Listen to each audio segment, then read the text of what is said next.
Blog Talk Radio.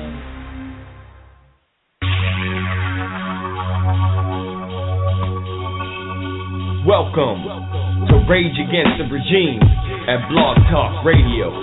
To call in, dial 929-477-3565. That's 929-477-3565. I was born in the land of the free, in the home of the brave. I bleed American blood until the end of my days. The red, white, and blue, these colors never fade. Rage against the regime.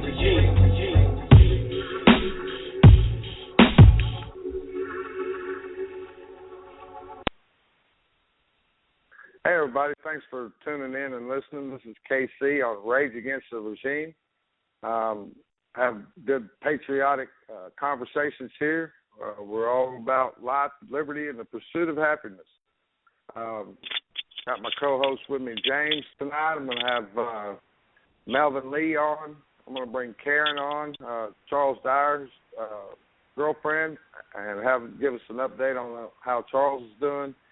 And anybody else who wants to call in and talk about something, just call in, hit one. That raises your hand so I can see that you want to get on there and talk. And then let's have a good show. I'm going to bring Karen in.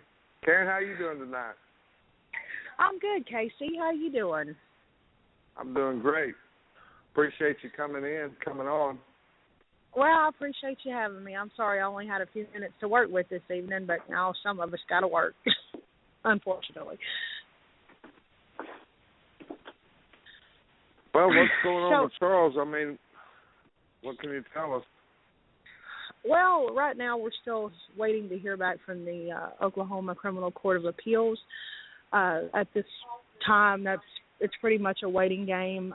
One of three things is going to happen when they do make their decision. Either they're going to honor his post-conviction and let him come home, or they're going to grant him a new evidentiary hearing. At that time, the DNA evidence that clears him, as well as the computer forensics and other evidence, will be entered into the courts. For those of you who do not know, his attorney did not do that in the third trial that he was convicted in. Or worst case scenario, they just rubber stamp it, and then we have to go fight it on a federal level. So will they not let him out on an appeal bond? No. The direct appeal, which is the first appeal, has already been filed, and that goes to the district court, and sadly it goes to the same judge that tried his case. Yeah, so that pretty much didn't do any good. No, it's a long battle and a long process. It's going on 5 years that he's been fighting this. Yeah, I know, man. It breaks my heart. It tears my heart up. I keep you guys on my mind and my heart all the time, Karen. I really do. Well, Casey, we appreciate it. And, we keep you, in our thoughts and our prayers, too, because, you got your own battle that you're fighting. Earl's got his battle. It seems like every day somebody else is having something go wrong. And, now's the time more than ever. People in this community have just got to pull together and be there to help each other out, even if it's just a kind word, a phone call, or a prayer. Absolutely. I couldn't agree with you more. And that's the thing. We need to be able to pull together, forget our differences, and we need to think about the things that bond us together, and that's freedom and liberty. And, the people need to understand, just because somebody does something you don't agree with, as long as they're not infringing upon you, it's their right to do that. Just like it's your right to think the way you want to think and live how you want to live. People need to understand that if you want rights, you're going to have to understand that other people have those same rights. And we need to quit fighting about the petty stuff and remember the most important thing is our freedom and our liberty. Oh, absolutely. And that goes back to one of our most basic fundamental rights is the freedom of speech. Freedom of speech isn't just for those that you agree with. You don't have to like what somebody says. If you don't like what they're saying, just don't listen to them. Move on. Get them off your Facebook page. Turn the TV channel, whatever it is that you got to do. But you can't go around forcing your thoughts, your opinions, and your will on everybody else. Yep. Another thing people all need to understand, freedom of speech is just that. It's the freedom to say what you want to, but there is repercussions that come with that freedom, just like any other freedom. You know, every action has an equal and opposite reaction. So, you know, some people think because they have a freedom of speech, that means they have a freedom to abuse people with their language, and that is not what the founders intended, nor is that what any of us should do. That's right. It's a moral thing, if you really want to think about it. It's a common respect and common courtesy thing, you know, for other people around you. However, you can't just go passing a law saying, oh, well, you know, I don't like what somebody's saying, so it should be illegal. Or, you know, it's like this new law that they passed here recently where they're ticketing people that wear the sagging pants. Well, hey, I don't like sagging pants. I think it is the most horrible-looking thing in the world. But you just can't go around passing laws telling people what they can and can't wear. I agree with you 100%. You know, it to me it's tacky and trashy looking. But, hey, I don't wear my britches like that, and I never allowed my children to wear their britches like that.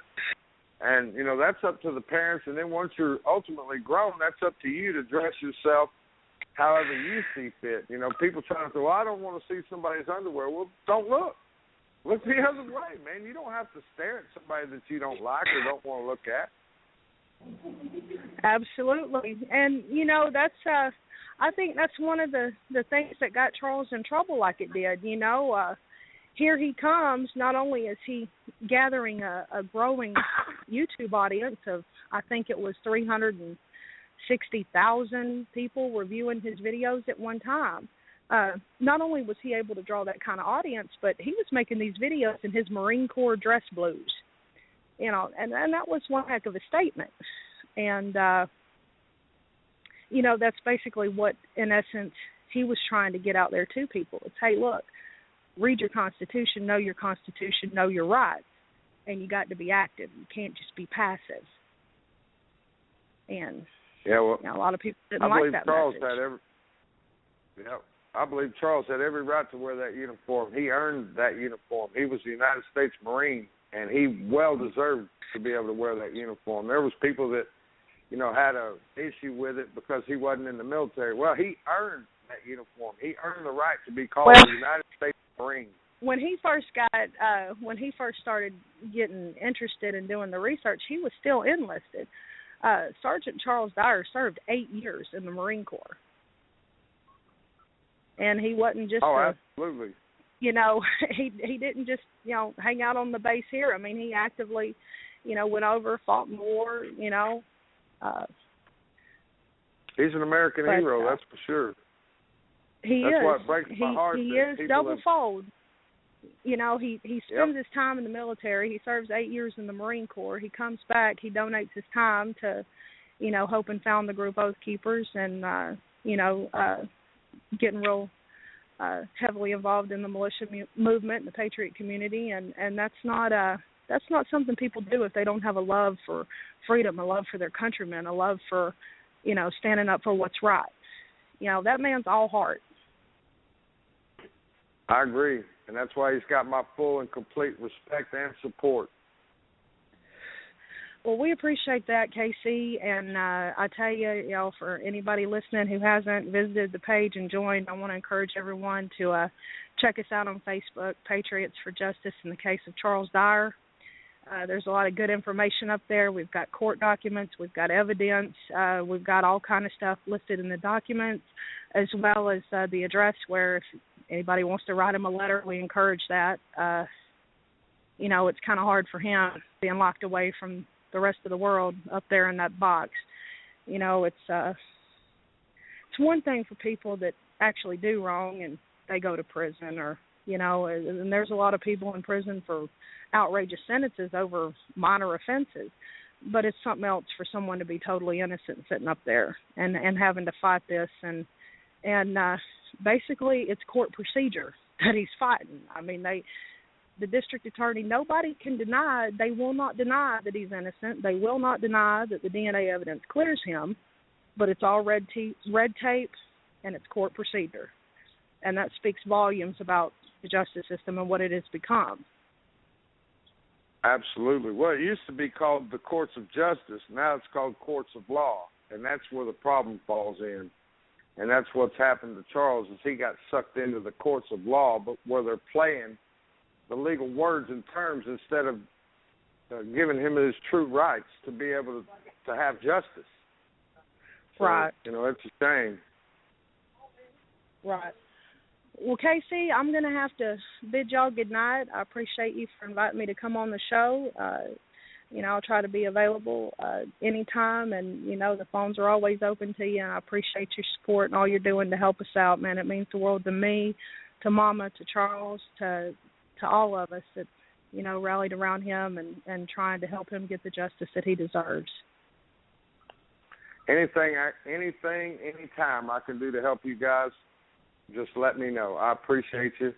And go ahead and say the Facebook page one more time in case somebody missed it the first time. They can get it this next time. Okay. It's Patriots for Justice in the case of Charles Dyer.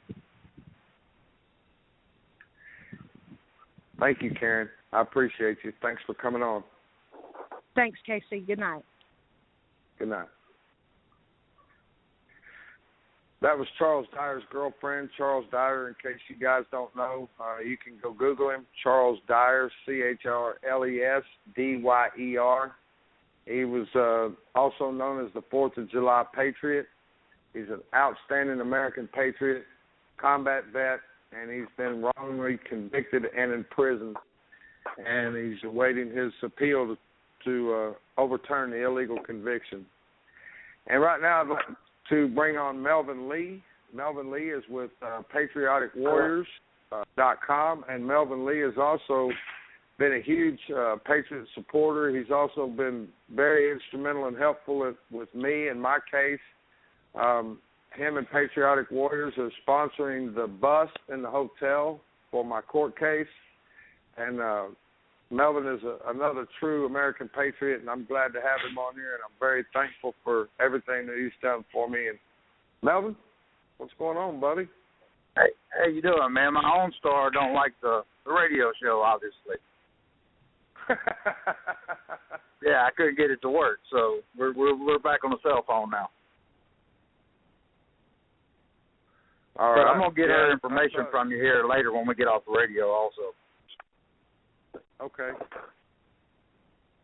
Yeah, she's a diehard, man. She's sticking by Charles, and you know Charles is another guy that he rode above the bushes, and the feds came after him, and you know they have the exonerating evidence. They have the evidence that proves he's not guilty. It took 3 trials to convict him. The first 2 trials, they wouldn't convict him, and then the third one, when they didn't allow the DNA evidence in, is when they convicted him.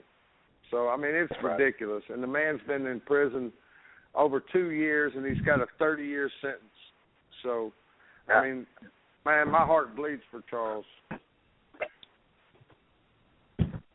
Well, tell us about Patriotic Warriors.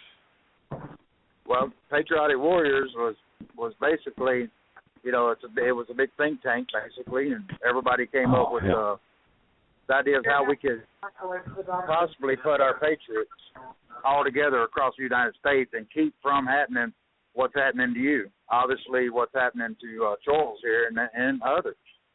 You know, we're trying to find a way to breach not only our politics and our 3%ers and all of our groups out there in militia, tie it all in, man. You know, that's the problem. We're too splintered right now, and we really can't get nothing done.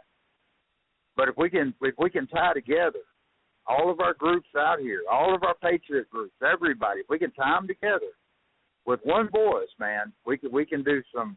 I think we can do some good. You know, the thing we're doing for you right here on this, you know, next week.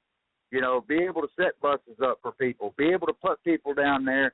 Be able to put people up in hotel rooms. The problem with our people's broke. They're working and paying for the other 50% that ain't working. We need to come up with a way to generate money, to raise money. And I think we've got it.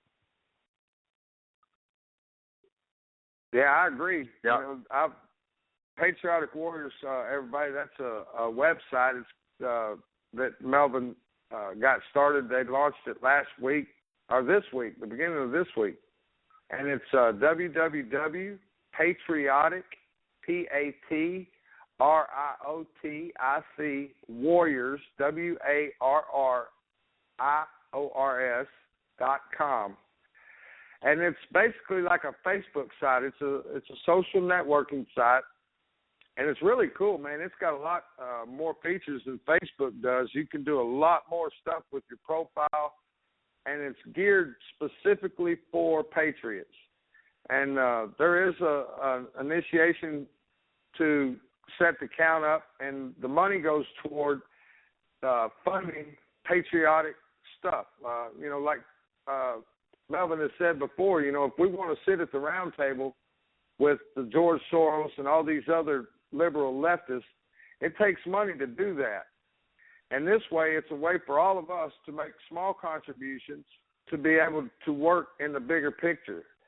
And, man, I'm telling you, it's a really cool website, a lot of really cool features. Melvin went all out with his team to develop this website, and it's outstanding. I would like to see everybody get on there, and I'm on there under KC Massey. A lot of the Melvin is on there, Manny Vega's on there, Naylor's on there. A lot of the well-known Patriots from Facebook. We're already on the Patriotic Warriors, and it's really turning out to be a really cool website. And every day I keep seeing more and more people coming. I really hope that he winds up kicking Facebook's butt, because here we've got a place for all of us like-minded people. They don't keep your information. They don't sell your information out to the government. This is for Patriots.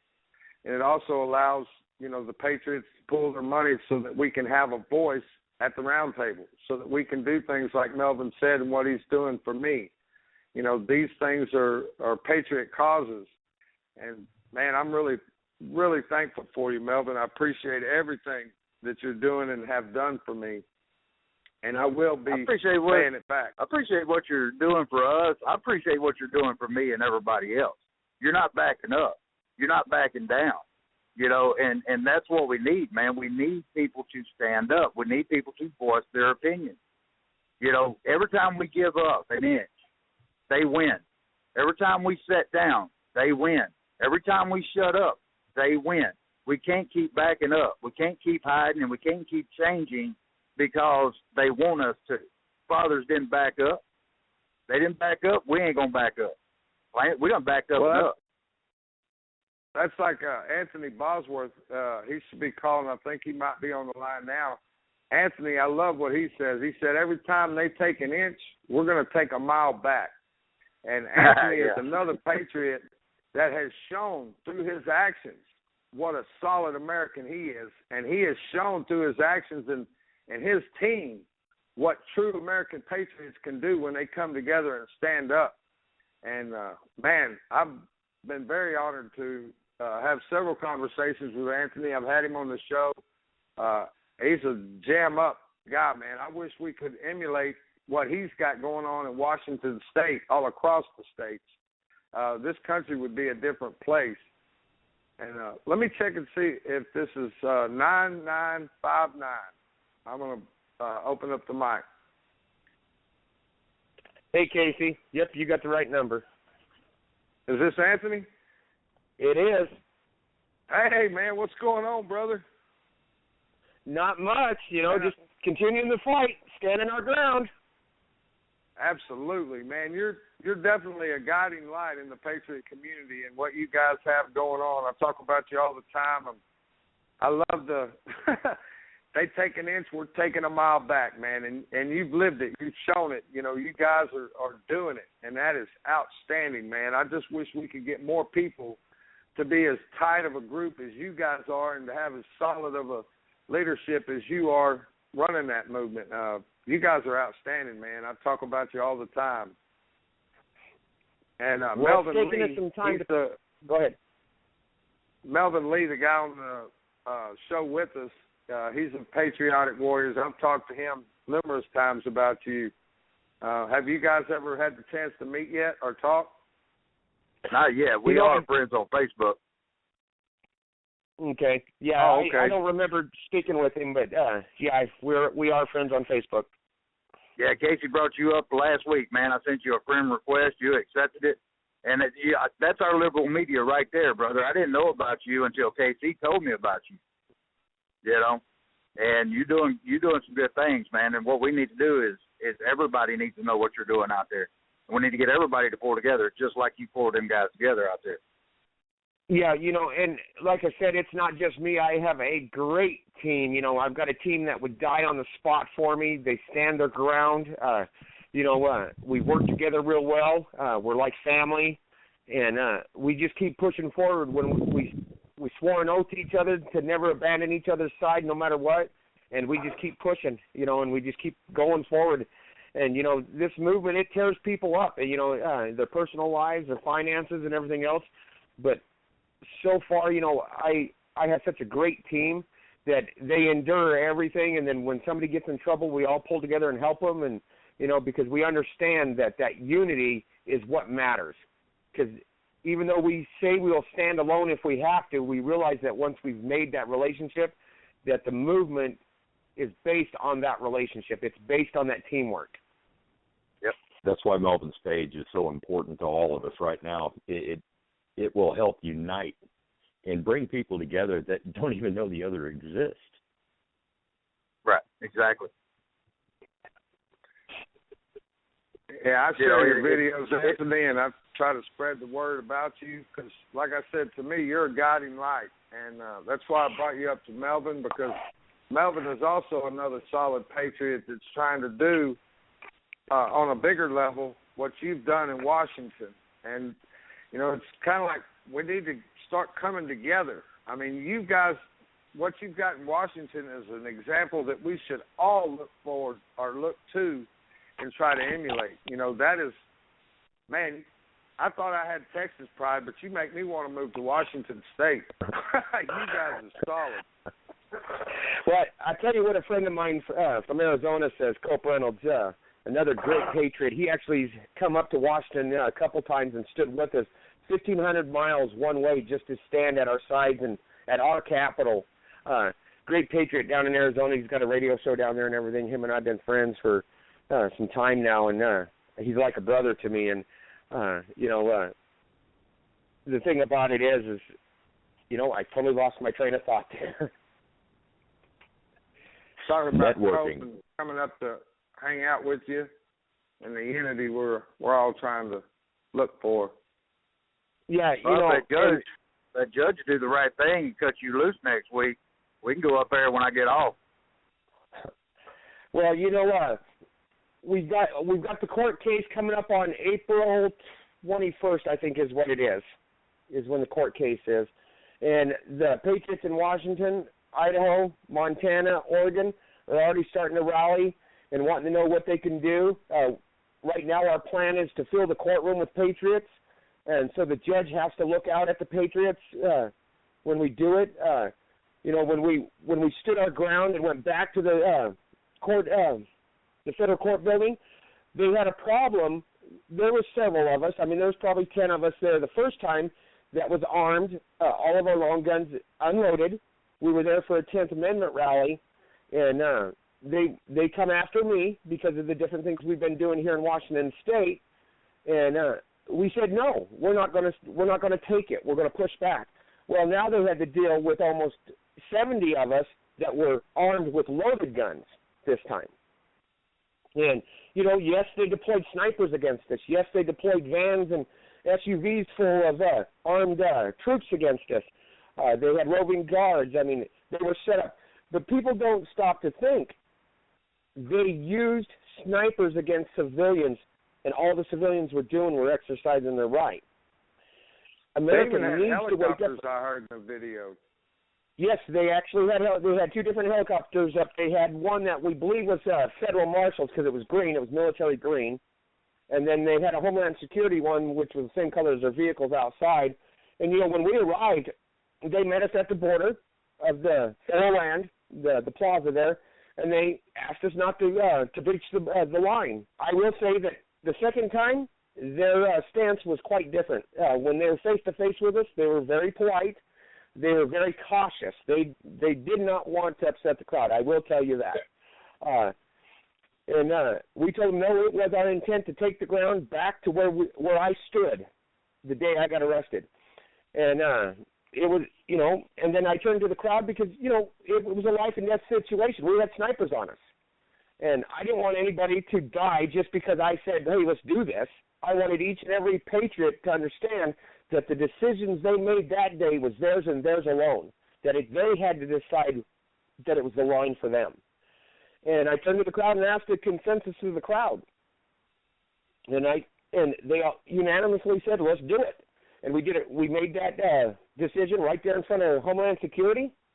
And so we give it a little bit more time for more people to arrive. And then I disappeared around the corner where no one could see me. And when the crowd looked up, I was walking across that compound. And I walked right up to the doors of that building and stood there. And then I called the Patriots, take your ground, it belongs to us. And lo and behold, the Patriots stood up with pride. They looked up at the snipers, stepped across the line, and walked. And Homeland Security, they retreated back into the building. And keep in mind when we did that, warm. Oh man, it was.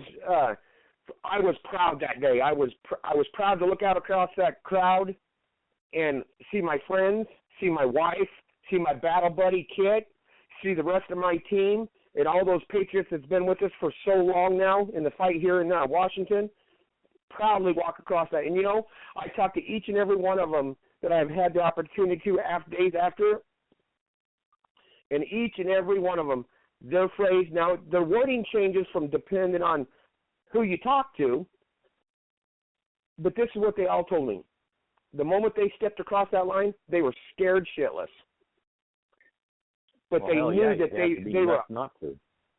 Yeah, and they knew they were duty bound to do what they did, and they willingly took that choice. And I have been so proud of each and every one of them. And it was a great thing. We had our speeches. We all got up and talked. Throughout the day, we engaged in conversation, polite conversation. Respectful conversation with Homeland Security when they would come out. We had engaged conversation with them. We had the local militia come out and support us. We didn't see any local law enforcement. The sheriff that everybody wants to call a constitutional sheriff, of course, he never showed up.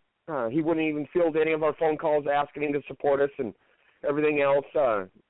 When Homeland Security heard that we were coming back, they actually fielded a call to me personally and said, what can we do?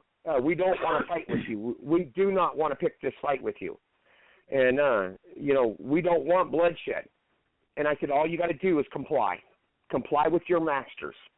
All we ask is you quit stepping on our rights, quit violating our rights, go away and leave us be.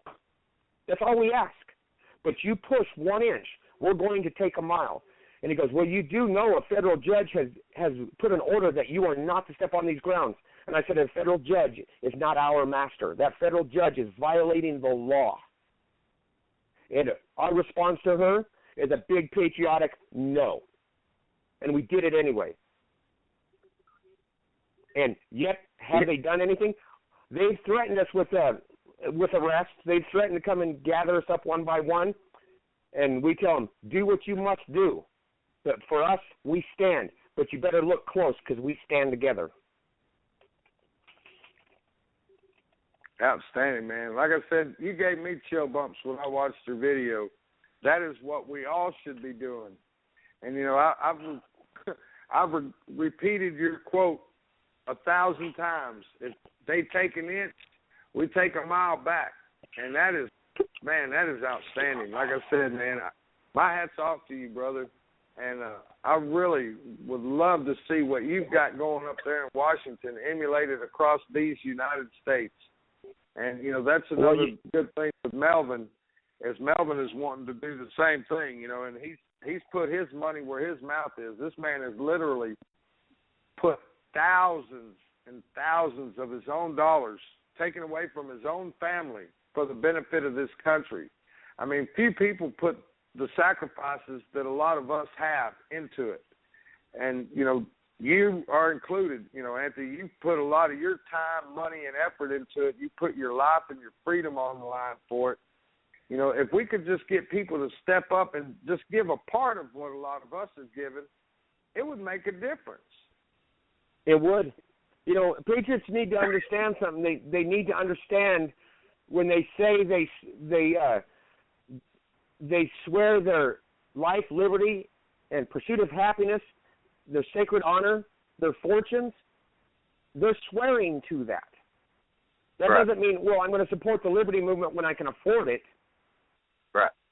That doesn't mean, well, I'm going to support the liberty movement when it's safe. And it also means when a brother goes down and a brother gets taken to jail and they file charges on him and throw him in his house with an ankle bracelet on, everybody don't run to the goddamn hill scared. They got to stand. Exactly. You know, when I got out of that federal lockup, the next morning I got up and I dedicated a song to my team, to the Patriots of Washington, the Patriots of the surrounding states that responded. I dedicated to some statesmen we had here, some state representatives that stepped forward. And, you know, I dedicated it to all of them. And there's this Irish war song that's called "We Must Stand Behind the Man that are Behind the Wire." And if you get a chance, Google that and go look it up and listen to that song. It has a lot to do with the Irish independence movement. And that has become the war song, if you will, the battle cry in our movement now is no matter what, we must stand behind the ones that stood for us. Exactly. And it's a beautiful song. It talks, you know, it's about the Irish fight for independence from England. But since this is St. Patrick's Day, let's talk about a little bit about the Irish and our heritage within the fight for freedom in America. People don't realize how many Irishmen signed the Declaration of Independence. How many Irishmen were in every battle for the War of Independence. The Irish have always been, and I'm not saying they're better than any other person out there. I'm Irish, and I'm just explaining where I stand and why we do what we do. The Irish have always been in the forefront of all the battles for liberty, and so we look across that here in Washington. There's articles out there that's called Washington's Irishmen, and it's pretty fitting here in Washington State because if you look around Washington State, we've got Irishmen standing up and doing what the Irishmen of during the War of Independence are doing. It's just astounding the parallels there. And so, you know, it's a great feeling when you look out across there and see all your fellow patriots, not just the Irishmen, but all your fellow patriots out there standing. And, you know, our Liberty for All team, you know, it's got two Irishmen in it, you know, myself and Kit Lang. You know, it's just a great feeling, you know, to be able to know that our founding fathers would be proud of what we're doing today. And if we want our liberties, we must stand, and we must stand firm. And one of the statements I made when I was running for sheriff, I used on my speech that day here a couple days ago at the courthouse when we were back there. I made the statement that somebody accused me of setting the liberty movement back 20 years. And, you know, because we have a lot of patriots that are against us. And when they accused me that when I was running for sheriff, my response was, 20 years? That's it? I'm shooting for 230 years. I better get on the ball because I'm trying to set this back 230 years, and if all I've got after all this is 20 years, I better kick it up a little bit. Yeah, well, there ain't no grass growing under you now. We ain't got time for grass to grow. That's it. That's it.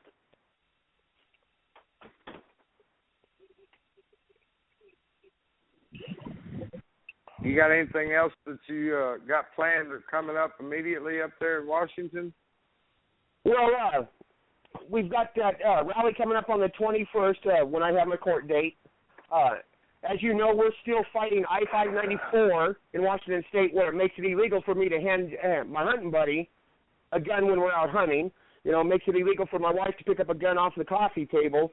We literally can't hand a gun to anybody for any reason without doing a federal paperwork on it now in Washington State.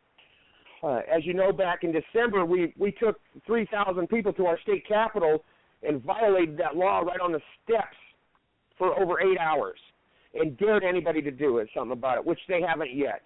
A month following that, we went back to the state capitol, and we took our long guns, and we went into our Capitol building during our state legislators being in session, and we went into the gallery and caused all kinds of a firestorm over that. We went and took the gallery. We sat there peacefully, quietly like Americans, and we observed our laws being made and our Constitution being broken. As your right is. Exactly. And the month after that, we went back again with even a larger group to do it again. This time we had state representatives with us. We had a great big crowd with us. And we didn't just stop at the gallery. They actually locked us out of the gallery so we couldn't get in. So what we did is we posted a list of grievances on the doors of the gallery of their chambers. We went to the governor's office, and we posted the list of grievances on his office door. And then we took it one step further, and we went to his home, to his mansion. And, of course, they had guards there and everything else that stopped us at his gate. And we served the governor with a list of grievances from the patriots of the state of Washington and put him on notice. We are not going to take it anymore. We're not asking, we're demanding. And then, here a week ago, I think it's been maybe a little over a week ago, we wrote a letter and put the governor on notice and say not one more inch. We're not asking anymore. We're not begging anymore. You either do your job or you're going to answer for it. And today, or a couple of days ago, we issued a letter to every sheriff within the state, and we pled our case with them. The governor refuses to protect the people of Washington State. They allow the federal government to come in and illegally arrest Washington citizens. We put the sheriffs on notice that day. We actually even emailed them personally today, each and every one of them, and we told them, it's time for you to do your job. It's time to do your stance. If you fail in doing this, you're leaving it to the patriots to react. This is your one and final notice. Either you do your job or you're going to leave it to the patriots to do it. You will reap the blame for what's coming if you do not react, because the patriots of Washington State are asking for your help.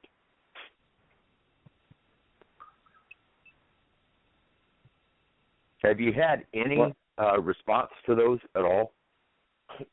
Here's the crazy thing about it is the governor will not respond to us, but he has responded to people on the side, to their private emails, but has not once responded to any of the patriots that are confronting him. Same with the sheriff so far. They will not respond to us, but they will respond to people they think they can turn to their side and turn them against us.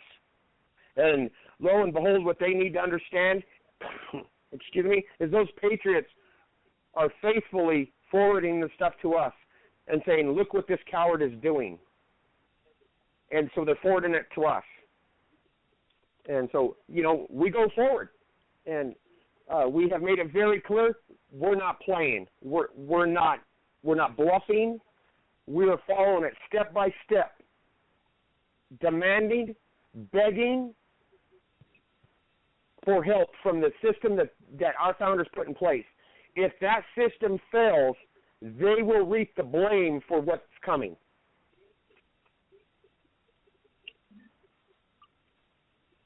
And you're the only one. You're the only one that's been arrested so far, correct? Correct. We actually that's correct. I'm the only one that's been arrested so far. But I will tell you, when the State Patrol found out we were coming back to the Capitol the second time, keep in mind we've done it 3 times now, but on the second time, what our State Patrol told us, if you show up, we will shoot you. That's what they told us. They didn't pull no punches. They told us flat out, if you come here, we will shoot you. And we looked them right in the eyes and we said, you do as you feel that you must, but we're coming. And they didn't know what to do about that. So then the next thing, we got contacted by the head of the State Patrol here in Washington, and they said, we have been authorized by the governor to negotiate with you. And we had to look the State Patrol in the eyes again and say, we are not negotiating. We have laid our demands. You will follow them. And we came anyway. But it's crazy. I mean, our governor, instead of responding to us, he will contact the State Patrol and try to get the State Patrol to negotiate with us as like if we're a terrorist group. And we tell them, we have committed no crime. Exactly. The whole point of that right there, what's going on is basically y'all letting the elected officials know that they work for y'all. We don't work for them. They work for us. You know, and basically you're reminding them out there, and they don't like it. That's precisely correct. You know, we've got in our state, we've got state representatives by title. That's their title, state representatives. We've got a few of them out here that we don't shame them by calling them that title. We call them statesmen because that's truly who they are. They stand up. You'll see them stand the line with us. We've got statesmen standing the line with us. No kidding. And you know what? One of my dear friends, Matt Shea, he's a state rep out here. Him and I served in the same battalion while we were both deployed to Iraq. He was a commander of a company, and I was a frontline grunt. And we never had the pleasure to meet each other while we were in combat, but we served in the same battalion, and we got to know each other after we returned. And let me tell you, it's the most prideful thing in the world to be able to turn to my left or my right and see, a fellow brother of combat standing next to me, see a statesman that is willing to put his career and his reputation on the line to stand for the Constitution. Let me tell you, it's a proud day in Washington when we can do that. And, and I know he, in return, loves the idea and is very proud of the people he serves when he can look left and right and see patriots standing alongside him also. And that's one thing people need to understand that are listening to us right now. Everything that you have done has not been against the law. You are well within your rights. You are exercising your rights, and nothing that they can do can turn a right into something that you have to ask permission for. Exactly, and people, what we like to get across to people too is we're nonviolent. We are not being violent in any way. When we go to these rallies, we discourage, and we will even call people if they try it for getting loud and obnoxious and disrespectful with the authorities. We'll tell them, no, we're not here to do that. We can win this by taking the high road, standing our ground. We don't need to belittle them. We don't need to call them profanities. We don't need to do that.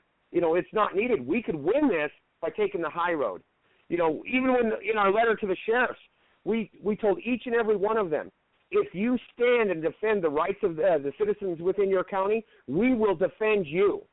We will defend you in every means possible, anything necessary that we need to do to make sure you're safe in your stand.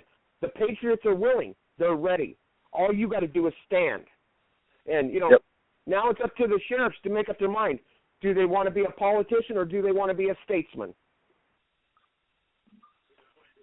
Well, the gauntlet's down, and it seems with him wanting to, the governor wanting to have somebody else negotiate on his behalf, that he is scared. If he can't talk to you himself, he's scared. Well, I'm going to tell you what. If we got an elected official, if we got an elected official and he's scared of his people, that's like my problem with that governor up there in Ferguson. Ferguson, Missouri. He was scared, a white dude, governor, standing up there talking to a bunch of black people, and you could see the fear in him. Well, that's not a representative right there. If he's scared, he's not a representative, and he knows he's wrong. If you had the law behind him, he knows he's right. He wouldn't be worried. He wouldn't be scared. Absolutely. Well, and the funny thing is one of the responses that our state representatives give to the press or out on the floor after we had taken the gallery with our long guns, Jenkins is her name, and she's the speaker there, pro tem, I guess, and one of her comments was, is she doesn't want to have to sit and talk about passing laws with armed citizens watching over her. And our response back to her is, what kind of laws are you passing that you're afraid to have armed citizens present during what you're doing? Are you giving away our rights so fast that you're afraid that the citizens you work for are armed and watching you? If you're doing something that you're afraid that the armed citizens are watching you, you need to recalculate what you're doing. Amen. Because every decision you make on that floor, you should be making it as if the Patriots are watching you and ready to react with force if you get overzealous with our rights. Well, you know some people ain't noticed the other day. People came up with all kind of answers. You know, I asked a simple question. Tell me one thing that you go through in your day's process from waking up and going back to bed. Tell me one thing that the government doesn't have their hand in. One thing. Just one. When you get up in the morning to brush your teeth, you're paying tax on that water. You pay tax on that toothbrush. You pay tax on that toothpaste. You can't take a piss without flushing the commode. You're paying taxes. And you look throughout the whole day, and people will start noticing just how free they are. We're not free, and people don't realize that. Well, they even control what style of pot you can piss in. That is true. They can how many gallons of water you can use to flush it? Hey, well, look at the government chemicals that are in that water. Yeah, and that's what people don't realize. People's not understanding just how much freedom they have lost. Yes, they're free to get up in the morning. They're free to brush their teeth with all them taxes. They're free to get in that car that they have to register, have driver's license and insurance. They're free to do that. They're free to drive it and then put the gasoline in it and pay the ungodly amount of tax. Then everybody wants to blame the oil companies, which I work for, by the way. And you can't do nothing without the government's hand on you all day long. And people don't realize it. People don't understand it. And the problem is, and why they are getting by with it, is people's not paying attention. They're not proactive. And every time somebody gets taken down like KC did, everybody runs. Nobody stands up. Nobody sticks with him. You know, that's what's going on in this country. We're letting them just take one of us out at a time, and nobody's doing anything. At least somebody. At least Washington State. At least y'all are doing something. Yeah, they're definitely an example for us all. That's something that we're going to try to emulate across this country. You know, we're going to try to emulate that. Non-violently. Well, let me throw this out here. You can find a lot of, because we have our intelligence officer for our group, Kit Lang. She does all pretty much most of the writing for our group, and she has a blog. It's called the Patrick Henry Society. And every step we make is documented on there. Every letter we write to the governor, every letter we write to the people, every plea for help from the state patrol that we've ever made, it's all documented on her blog. Well, you're doing it right and you're doing it smart. There you go. And so you guys can go there and you can direct your listeners there, and they can see what we're doing, what we're saying, how we're doing it. You know, we've got a Facebook group called Liberty for All. That's our team as a core. That's what our team is called, is Liberty for All. You can go there on Facebook. You can find each and every one of us individually on Facebook and go there. But we're pretty well covered for people to get a hold of us. And we do, you know, we've talked to people, Patriot groups out of California. They wanted to know how we pulled this off, how we could do this and how we could do that. And they act like there's a magic pill to it, you know, how it's done. And the simple response is, make a stand and don't move. That's the point. Problem is, at least y'all know what your rights are. A lot of people do not know what their rights are no longer. There you go. A lot of people will not take the time to read and learn and educate themselves and each other. That's the biggest problem. And the other biggest problem we're having, and that's what we're trying to breach right now, is all these splinter groups out there. You know, people's got to come together. I mean, you named off 70 people. You had 70 people standing there with you. You know, some of these other groups, it would take 7 of those groups to make your group. And that's what we're trying to breach. We're trying to bring all of those patriots together under one umbrella And that way you don't have to stand by yourself in Washington. Nobody else has to stand by themselves in these other states. And at least there'll be one sumbitch in there, hopefully one person, that will know their rights and can teach everybody else, or at least point them in the right direction. Well, and let me explain it a little bit further. It's not just your core group. You definitely have to have an extremely strong core group, a really strong core group. And then you've got the supporting groups out there that support you also. But on that day, let me tell you, we believe why the federal government backed down that day. We honestly believe the reason they backed down that day because they got wind that there was militia standing at the Washington and Oregon border ready to come in if they had to. There was militias on the Idaho-Washington border ready to come in if they had to. There was militias in Montana ready to come in if they had to. There was militias down south ready to come in if they had to. They knew it wasn't just the 70 of us just standing there. Right. You know, we didn't put all of our cards on the table at once. That would be good. Groups. You know, it would be good to have groups. It'd be a good idea to have a site where all these people could tie into. You know what I'm saying? Yeah, it seems like, Melvin, I think you got one of those in the making, don't you? I think, well, we've got one of those. It is made, sir, and that's one thing right there we're looking to do is tie everybody in, and that way we can not only network on the computer, but we can network out in our communities and get our communities back. You know, the biggest problem is we're all screwed up, and everybody thinks they're standing by themselves. No, there's millions of us out here, millions. Exactly. Well, and we got to get across to the Patriots, just because it's not in your community or not in your state doesn't mean it doesn't apply to you.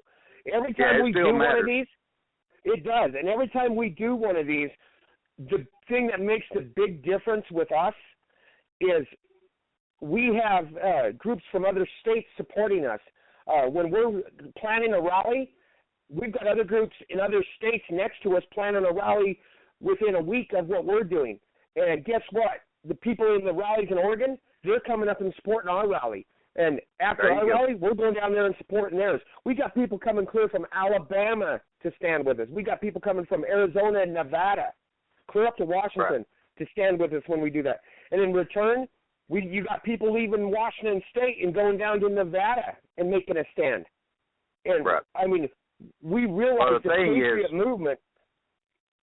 What y'all are doing, what you're doing is you're not hiding, man. You're standing right out there in front of everybody. See, what I've been trying to explain to people, when you hide, when you don't let yourself be known, that does nothing to the opposition. That does not scare or let them know of your presence. If everybody gets out there and goes, hey, you know, over here, dude, you know, I'm with them. Plain and simple, man. Everybody's got to come out of hiding and let our opposition, the people that want to take our rights away, know that there's millions of us here. And it ain't going to be a cakewalk. So don't even go there. And see, that's the thing, is they know there's millions of us. But at the same time, they know there's millions of us that have refused to stand together. It doesn't scare them that there's millions of us out there. When they start getting spooked is when we start standing together. And they get upset when you do it in your community. They get a little nervous when you do it in your state. But when you start standing up 3 and 4 states around you, and those people are starting to respond to the call of duty, they become scared now. Because now if you can get 4 states. I need to know, you've got a court date April 21st. Correct. Okay. All right. And from my Go ahead. From my understanding of what the Patriot groups are doing, you know, because you got groups that are, you know, that do their thing. You know, they're separate from us, but they know it's a Patriot movement, so they show up. And from my understanding, the Patriot on that groups point are right there, what everybody needs to get in their heads right there, even though we're separate groups, we're different groups, we're all Americans. You know, and that's what we got to get over. You know, well, my group don't support that. Well, you know, your group might not support that group, but do you support the fact that that group is an American and they're fighting for your very right? Not just their own, brothers. They're fighting for yours, too. And when we finally stand up, not as a ex-group, but when we stand up as Americans, when we pull everybody together, now we're doing something. You know, we shouldn't Exactly. leave y'all out there by yourself in Washington. You know, we shouldn't leave you by yourself. You know, everybody across this country should be standing with you. Exactly. And, you know, here at with Liberty for All, our core group, which, you know, we so lovingly call LFA here in Washington for short, we have this thing that we lead by example. And when I'm saying that, what I try to point to is, what was I doing in Spokane the day I got arrested? I wasn't there supporting Second Amendment stuff, which that's what I do. That's who I am. That's where I choose to use as a platform for my pushback for liberty is gun rights. But I wasn't there for that. I was there for supporting a 10th Amendment rally. I was there because the 10th Amendment organization said, hey, do you want to bring your people and join us over here? And I told them, yeah, we're coming armed, but we'll be there. We've got your back. Because why? That 10th Amendment and the Second Amendment appear on the same document. It's all the same thing.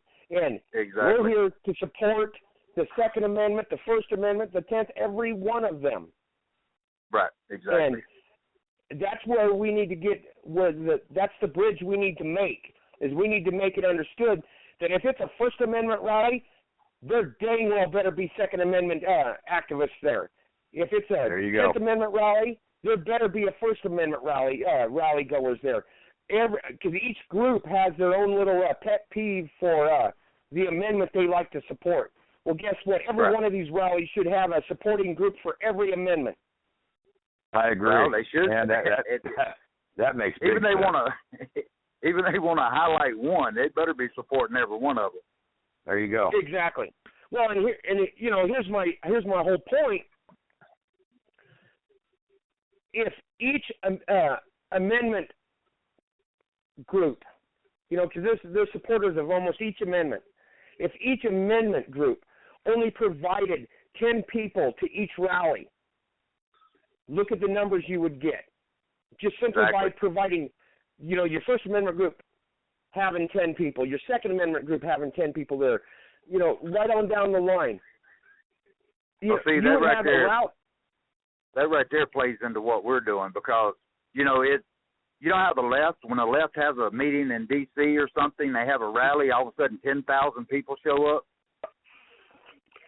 The reason why they have 10,000 people show up is because some money backing George Soros or Al Sharpton or somebody else funds that bus ride and funds their way. And that's why we're doing what we're doing, because the first thing I get when we starting to go to the border, the first thing I get when it's time to go to Washington, the first thing I get, man, I'm kind of short on cash.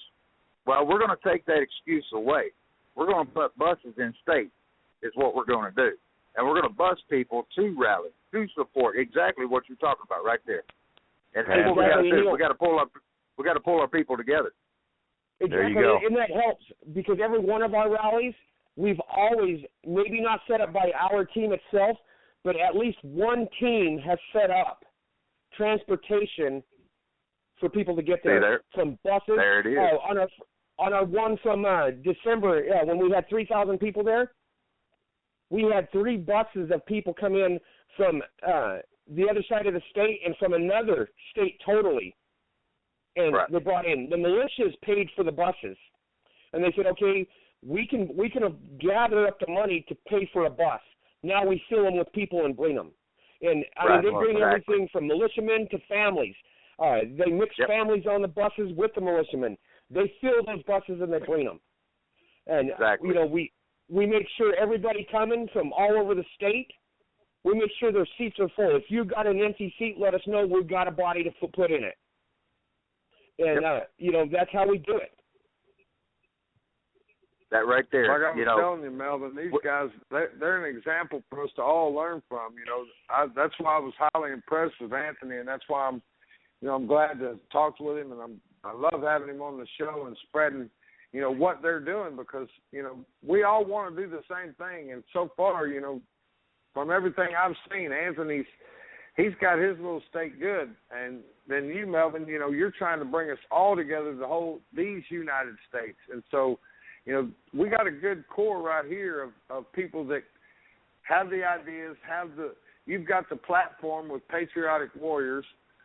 You know, there's ways to disseminate that information, you know, nationwide, you know, instead of using fascist book who blocks us, cuts us off, takes our videos, takes our posts. You know, with Patriotic Warriors, that's not possible. That's not possible. And people can come in there and they can create a militia group. We're not going to kick them out. They can come in there and create a 3% group. We're not going to kick them out. They can come in there with their own group. They can make that group silent where nobody else can come in there. It can be invitation only. All right? No problem. The thing is we need to network all of our people together. All right? This, you know, like he's doing that, like Anthony's doing in Washington. You know, he shouldn't be doing it by himself. It shouldn't be just Washington. You know, we ought to have people coming in across this state, all these states coming over there and support. Now, I've got to be in New York. When I get from PA here, I got to go back up to New York from April 9th to April 14th or 15th. But when I leave there, Anthony, I wouldn't mind flying out there and meeting y'all. And, you know, let's put people together, man. Let's put all of our people together. There you go. Exactly. And, you know, and we do that. We do that almost every year, several times a year in different venues. We get together, the Liberty leaders and the Liberty Warriors, however you want to look at it. We get together in gatherings every year, and because there's a lot of times it's hard to get the leadership together from all these states and everything to sit down and make these plans and talk about this. And that's one of the reasons why we're putting on this Arms Expo in Yakima here in Washington this summer, June 20th and 21st of this year. We're having the largest Arms Expo in the nation. That is a civil disobedience expo. We are deliberately breaking the I-594 law in Washington State, and it's a constitutional buy and sell guns here. We're buying guns in defiance of the law. We buy in, we're selling. It's a 2-day camp out. We're going to have classes there, survival classes. We're going to have prepper classes. We're going to have canning classes. We're going to have all kinds of classes, how to assemble guns, how to make guns. We're going all out on this. And, I mean, it's getting news from clear back in Alabama and everything. Everybody's jumping on board with this. And we're going to try to make that a yearly thing. And then once we make it a yearly thing here, we're going to try to spread it across the United States where there's these other arms expos that truly go by a constitutional buy and sell of arms. And we're doing it in defiance. We're telling the government, do what you must. But for us, we are going to be Americans from this day forward. We shall not comply with your tyrannical laws no longer. You even push us 1 inch, and we're going to push you a mile. I got to get this straight. Now, what you're saying is that you totally back and support shall not be infringed. 100%. Shall not be infringed. I just wanted to make sure because I didn't want no confusion there. Exactly. Well, let's take it even further because here in Washington, we're even a little bit luckier than some because our Constitution, our state Constitution, is even more restrictive upon the government than what our Second Amendment is. It says that it shall not be in. Man, I lost the word. I totally lost the word I needed. No, it even goes further than that. It's more stringent. Yeah, it's man, I get so wound up here. I actually forgot the word I wanted. But yeah, our state constitution is even more restrictive upon the government when it comes to our gun rights. But yet, here's the thing: is right now in Washington State we have a standing law. They want to call it law. We do not. We call it tyrannical. But we just tell them we won't comply. We don't comply to the point that right now I'm telling you. We buy, sell guns, we take pictures of it, we videotape it, and we send it to the authorities and say, do something about it. When the feds and the FBI had me locked up in that federal cage, I told them, you have got nothing on me. But since you have got nothing on me, I'm going to help you. I have openly defied the state law on arms. Matter of fact, one of the guns you have seized from me is registered to somebody else, purchased after the law was passed. I'm defying you. I'm daring you to enforce that law upon me. I'm telling you what law I broke and how I broke it. I'm admitting to it. Force it upon me. Please try. And you know what they do? Nothing. Why haven't they repealed it? Why hasn't it been, shredded? I mean, here's the problem. Here's the problem. The law was passed by the people, not by the state legislature. The people voted for it. That right there needs to be removed from every across the damn. People don't know what they're voting for. They don't read the damn thing. They just push yes. Here's the problem. We had 3 millionaires, multi-millionaires from New York. Bloomberg was directly involved in this. He directly even funded it here in Washington State. And they put it off as it was just to secure background checks so federal felons didn't get the guns. They totally bamboozled the Washington people, and the Washington people would not listen to us. 90% of the people that voted for it are freaking now because they didn't realize what they were voting for. Well, here's my whole point. It wasn't done by the legislation, but here in Washington, we can pass laws here in Washington State by the vote of the people. That's within our Constitution here in Washington State, and I support that. But the problem is what the people need to understand, and I've told the government officials this and the American people this. No government official, and I don't care if 100% of the people in Washington voted yes on the law. The law is illegal and unable to stand, and here's why.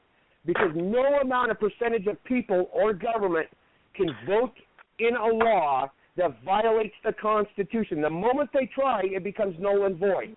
It doesn't matter that the people voted for it. You cannot vote away a right. Exactly. So it's null and void from the start. And I tell you what, we've got them over a barrel, and they know it, and we cannot even goad them into a fight over it. We could openly violate the law in front of them, and not one sheriff has had the cojones so far to arrest anybody. We do it in front of sheriff's office. We do it in front of state patrol. We've got prosecutors and sheriffs saying they will not enforce the law. Well, thank God for that. Are they putting these laws on there for election, like your governor or senator is being elected? They throw them laws in there for people to vote on? No, this here was just specifically done by initiative. They were unable to get it through the House or the Senate because then it comes up to a constitutional challenge every time. So what they did is they did it like a Trojan horse. They made it look like something else, and then they put it a vote of the people, and then the vote of the people voted it in. Keep in mind kind of the layout of Washington State. We've got a mountain range that separates the east side and the west side of the state. A large portion of the population lives on the west side of the state. The west side of the state is a cancer. It's worse than California. Seattle. And they're imposing their will upon the rest of the state by force, a vote. It's got to the point now Washington State is considering dividing into 2 states because the 2 sides of the state are not even anywhere close to the same in beliefs. Nothing to the same. And it's become the Patriots are standing and demanding the rights back, and we're winning. Do you know what the Liberals' response are? They're so afraid now after 30 years of us fighting to separate the state into 2, they're agreeing with us. The Liberals are so afraid we're going to win that they're willing to let us separate. They're willing to vote. And so they can have their little... We're not going to give them their own little area. That ain't absolutely gonna happen. Not. That is not going to happen. They can't do that. Now, they did that in Colorado. They literally moved people into that state just to vote. Yes, absolutely. They literally moved people into that state just to vote. And basically, that's what they're doing right up there in Washington, it sounds like, is moving people in just so they can win the vote. But it don't look like they're moving enough people. So, well, and that's the thing with the southern border being open, we're getting overrun with the illegals coming across that border. And guess where they're going, and guess how they're voting. Yeah. You know, they're not even supposed to vote. They're voting. Well, let's look at California. Several months ago, I think about. They're actually registered when they get a driver's license. They can vote after they get that driver's license now. Exactly. Yeah. Well, and then let's look see how bad it really is. California, a judge in California has ruled that when an illegal alien crosses the border and commits a crime, he has the constitutional right for his jury to be made up of what? Illegal aliens, because those are his peers. That's a new one on me. I did not know that. Ain't that beautiful? California, it's a doozy. Well, you know, hell, I was worried about, you know, New York and California. That was my two main states to think about. But hell, I didn't know Washington was looking to split up in two different states. See, you know, none of that makes the mainstream media. You know, it's amazing.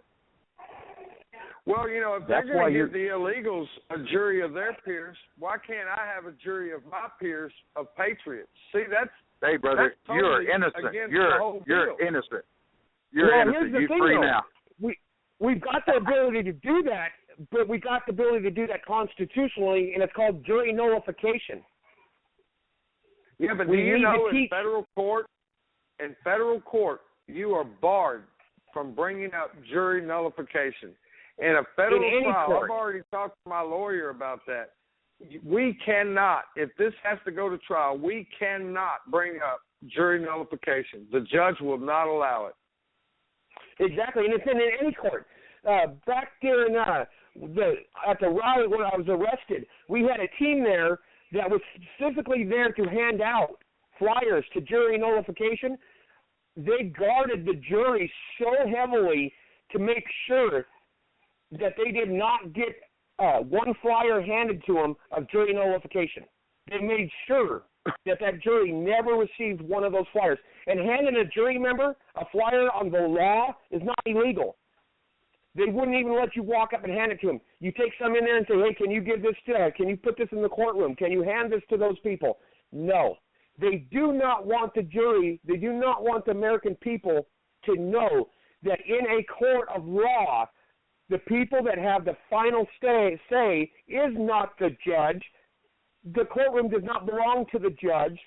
The courtroom belongs to the jury. The jury is in charge of the courtroom, not the judge. You know, we're fixing to fix this, man, because I tell you what, we've got patriots like yourself out there in Washington. We've got some serious patriots up there in New York. We got some serious patriots out there in California, Arkansas, Kansas, Indiana, Texas, Louisiana, Mississippi. I talked to one from Georgia today. We're fixing to put this together. The one thing we've been missing, guys, is money. You know, we've been missing money because when we do go up against somebody, it's Bloomberg or it's freaking George Soros or it's some damn body else that we're always fighting. And we can't fight the numbers that they can put up. You know, plain and simple. But we've got a fix for this bullshit. You know, we need to be able to fund our movement. We need to be able to get lawyers for our guys that get jammed in. We need to be able to support our people. You know, and if we pull from every state, we can put 10,000 at a drop of a hat on a court square somewhere. Exactly. Plain and simple. And it needs to be done. And the other key element to this, and we need to remember this, is the other key element to this is non-compliance. Do not, if they pass a tyrannical law, to not comply with it. Right, and if you not comply with it in large enough numbers, they can't enforce it. When we marched on our Capitol back in December, 3,000 deep, we set precedent that day because we broke the law that they passed 10,000 times that day with as many people as we had. I mean, some of us broke it 300 and 400 times that day, right in their eyes. And they refused to prosecute, they refused to arrest. Well, what that did is now anybody in this state that's arrested for breaking that law, they have precedent in court. They have standing in court to say the state did not equally enforce this upon those other 3,000 people. That there is evidence, there's video evidence of them breaking this law. And the court cannot impose something upon me that they're not willing to equally impose upon everybody else. And so from now, this day forward, they can never impose that law upon another person in Washington State without having to answer why they did not impose it equally across the board. Exactly. And that is the reason why non-compliance is so important. Yes, you do need funding. Yes, you do need to rally the troops and everything. But when it comes down to it, it's got to start somewhere. And each and individual patriot must get to the point where they will not comply with violations of the Constitution. Because in order for you to draw a line and stand on it and push for that mile when they push for an inch, is you got to be willing to go as far as non-compliance. Do as you may, but we stand. Exactly. All I can say is I usually stay fired up, but you done fired me up a little bit more. Well, I'll tell you what, this being St. Patrick's Day, this being St. Patrick's Day, we're going to have us a little Irish dinner here at the house here, and then we're going to watch Braveheart. And I can tell you what, nothing fires up my family more than Braveheart. Yeah. Matter of fact, we got to hide all the blue paint in this house if we watch Braveheart. I got strong Irish heritage. My last name is Irish. I'm Irish. Yeah, I got stuck in that pot too. I have zero Irish in me. Zero Irish. I am 100% red-blooded American. I am a mutt, brother. I am a mutt. Oh, I'm a mutt too. I'm a mutt, German, Irish, Indian, but I'm all American. My heritage came from Ireland. My heritage came from Germany. My heritage came from America as American Indian, but I'm all American. 100%. Yep. Exactly. My daughter, my 17-year-old daughter, actually had a beautiful post she posted this morning about that. And how did it go? Built in America with Irish parts. There you go. You know, a lot of people in our history, too, have forgotten the sacrifices that the Irish endured and made for this country. You know, everybody always talks about the slavery of the African people.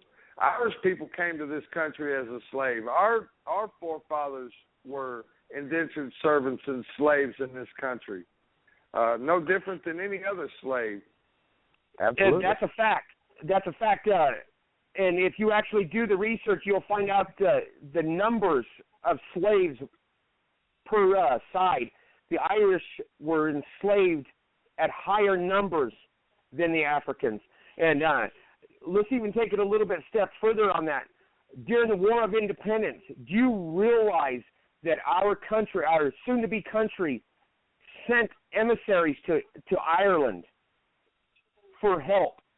And Ireland sent Irish men and women to America to help in the war. Not only that, in the 1700s, 1774, 1775 there somewhere, 1776, in that time frame, Irish citizens donated to the War of Independence.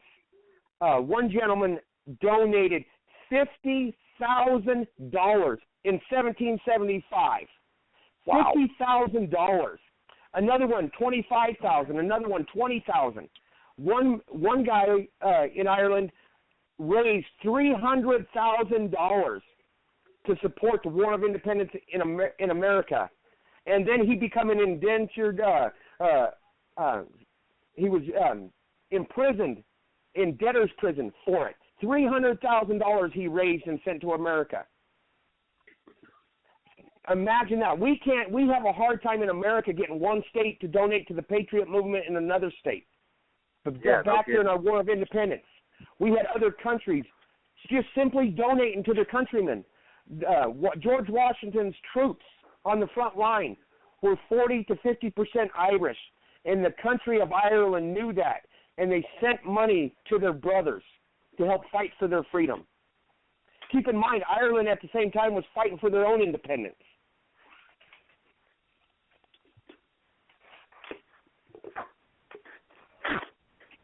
That's why I love having Anthony on, boy. He can get you fired up. And he's lived it by example. But the man's not talking out his hat. That's for fact. That's what everybody else is going to have to do. They're going to have to stand up.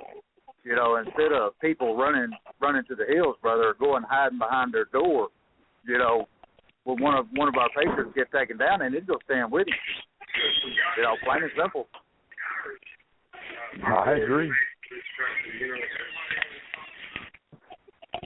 Yeah, you know, and that's the big part of it. You know, we got to understand that everybody comes to that line at a different pace,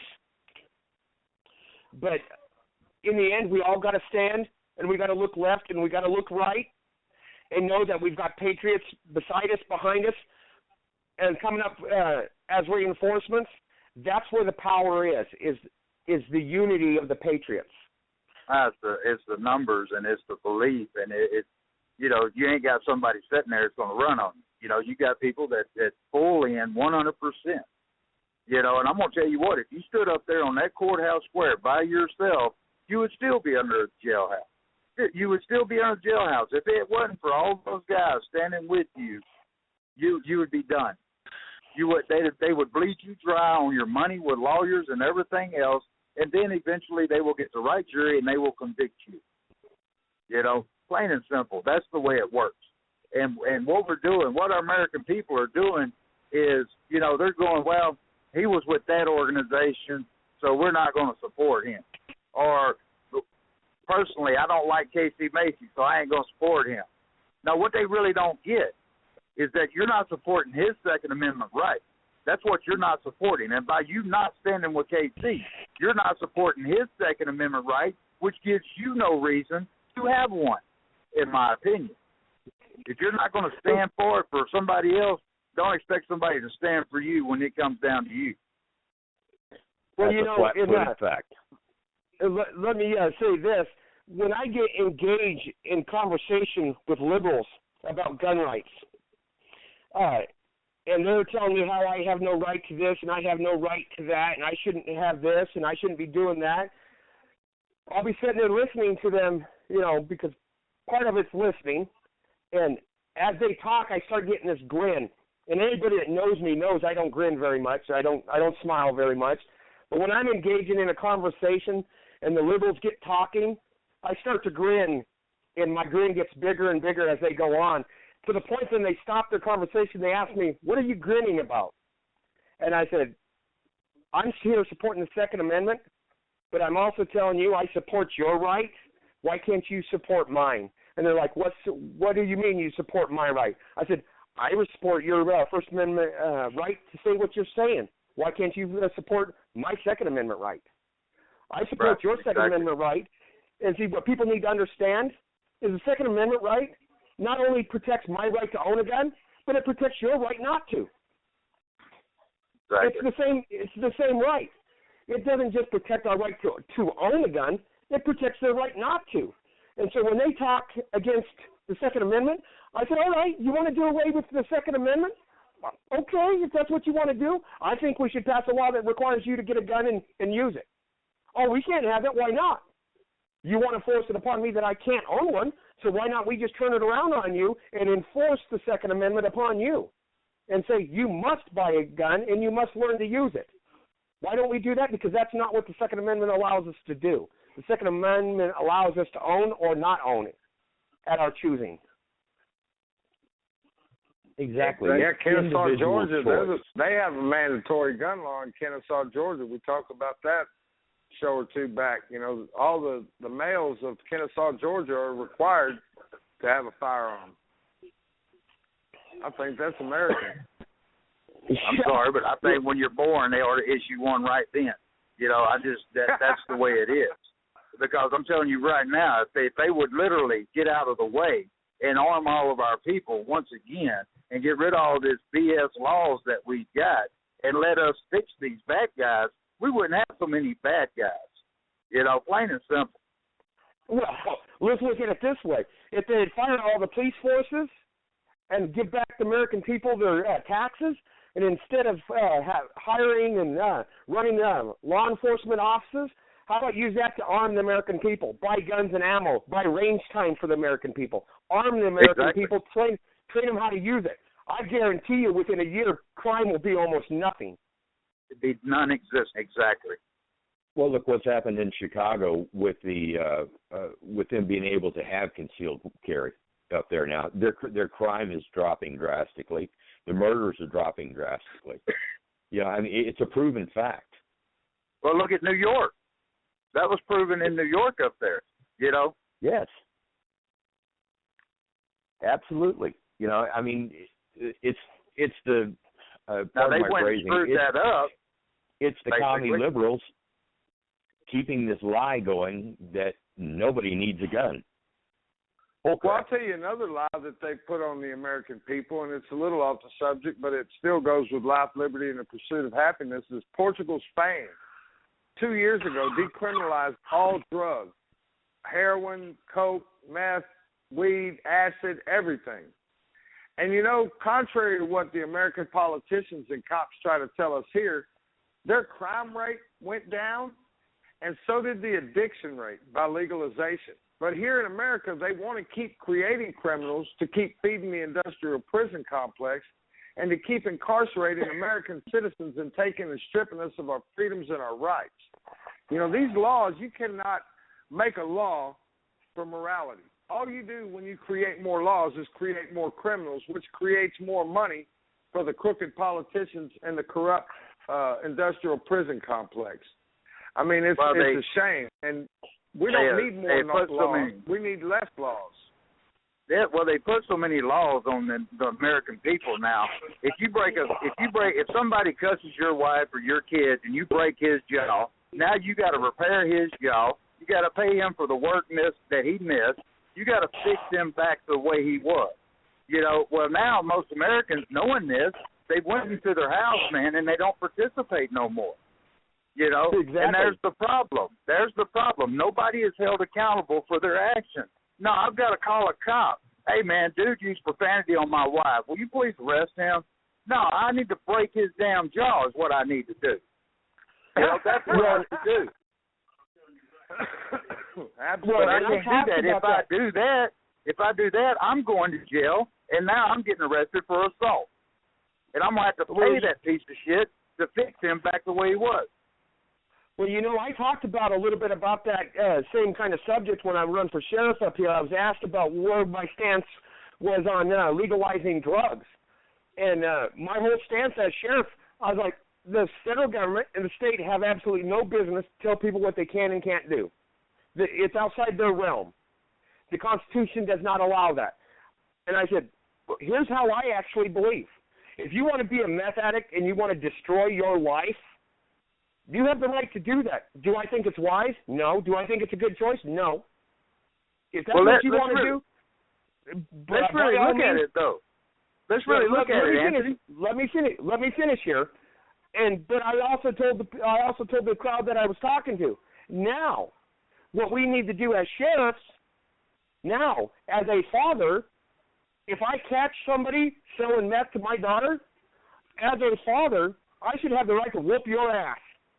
Because I have the right to defend my children.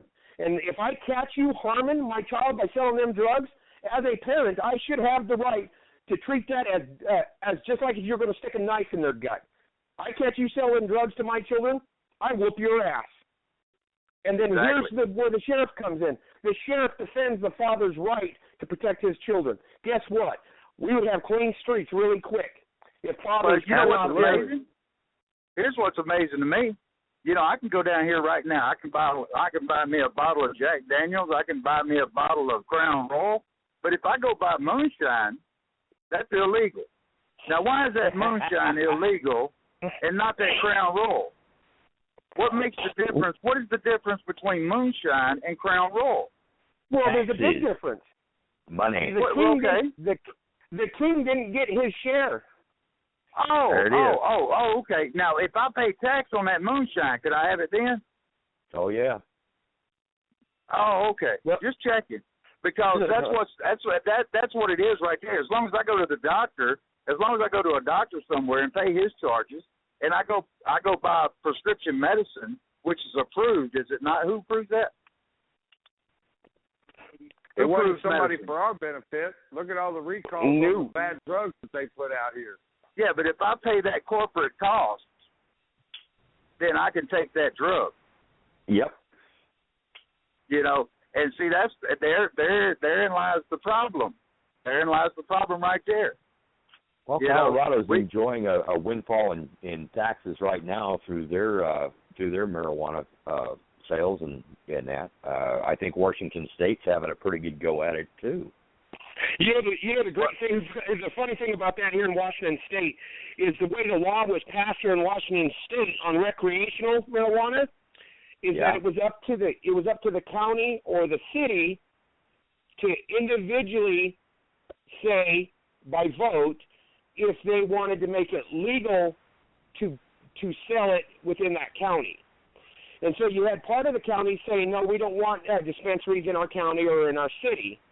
And so you got half the counties where it's legal to have dispensaries and other halves where it's illegal. Here's the funny thing.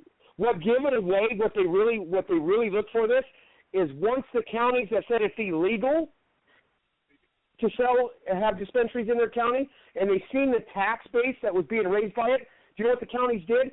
We want our share, even though it's illegal in our county, the state is still getting this tax base that we don't have, that we're not getting our share of. We don't want it legal in here, but we're entitled to a share of those taxes from the other counties that are selling it. It's all about the taxes. Holy smokes! That's okay. You do the work, and I want to eat the beans. You know, you do the work. Yeah, it's just like the rest of America. You make the money, and I'm going to enjoy the fruits of your labor. Holy smokes, man! You talk about what they call that's a typical liberal mentality. Hey guys, hold on for just a second. I want to bring in a good friend of mine on Facebook. She's a hell of a Patriot Warrior, Augusta Vaughn. I just want to bring her into the conversation. Augusta, are you there? Yeah. Can you hear me? Okay. Yes. How you doing tonight? I'm great. How are y'all? Doing good. She's another very vocal female advocate and patriot. I've been having problems with my phone. Are y'all getting feedback? No, I'm hearing you just fine. Not. Okay. All right. Well, I don't really have anything left to say after listening to him. He pretty much covered my issues. What issue were you interested in? I'm sorry? What issue is it that you're most interested in? Well, my thing this recently has been all these 3% groups, you know, that claim to be patriots, but they don't do anything. They sit around and they whine and they complain and they talk about all the gear they just bought. But what good does that do anybody? I mean, wow, you're hitting on a very soft subject for me when you bring that up. I could actually discuss that with you if you want to. That's fine. I think we all want to discuss that. Absolutely. Let me explain something about 3%, the 3% movement. Okay, adamantly, when I hear somebody has a 3% group or a 3% militia, I kind of balk at it and kind of chuckle and walk off. And here's why. What is a 3%er? It's not a militia. It's not a group. 3%er, because I am a 3%er, by the way. A 3%er is a lifestyle, it's a choice, and it's a mindset. It's not a group, it's not a boys club, it's not a militia, it's none of this fancy boy club crap that these people are doing on Facebook and around the country. That's not what it is. What a 3%er is that pure mindset that says that I will defend the weak, I will not fire the first shot, and when the time comes, I'll be at that line and I'm going to hold my ground till death. That's what a 3%er is. It's not a boys club. It's not a popular thing. 3%er means that I'm going to be the 3% that stands between you and the American people, between you, any tyrant, and the liberties of the American people. That's what a 3%er is. So immediately when I hear somebody say I'm in a 3% group, I said, you're a joke. Because I am a 3%er, and I'm not playing your games. You're the boys club. If you want a militia, get a militia. If you want to build a militia and call it anything you want, but do not call it a 3% militia, because there's no such thing. Because I can tell you now, there's waitresses that are 3%ers. There's attorneys that are 3%ers. There's cops that are 3%ers. There's many soldiers that are 3%ers. I can tell you there's teenage girls that are 3%ers because they've got the mindset that they'll stand the ground. You know, when I went down to Nevada, the morning that I was packing up and getting ready to go, I had to fight with my 17-year-old daughter, and her mother had to physically restrain her. Do you know why? Because she was gathering her guns and her field gear, and she was going to go stand the line. To me, that's a 3%er, and at the time she was 15 years old. That young lady was a 3%er. Now, I want to put some explanation to that right there, because he's very passionate about that right there. A lot of people went to 3%. A lot of people went to 3% to get away from the name militia. Now, see, we gave up right there. People gave up. Now, I'm good with people that call their groups 3%ers and all that. I'm good with that. I don't care as long as people stand it. The thing is we let them bastardize the word militia. That's where we messed up. Now, if the word militia is so bad, then why is it in my Bill of Rights? Exactly.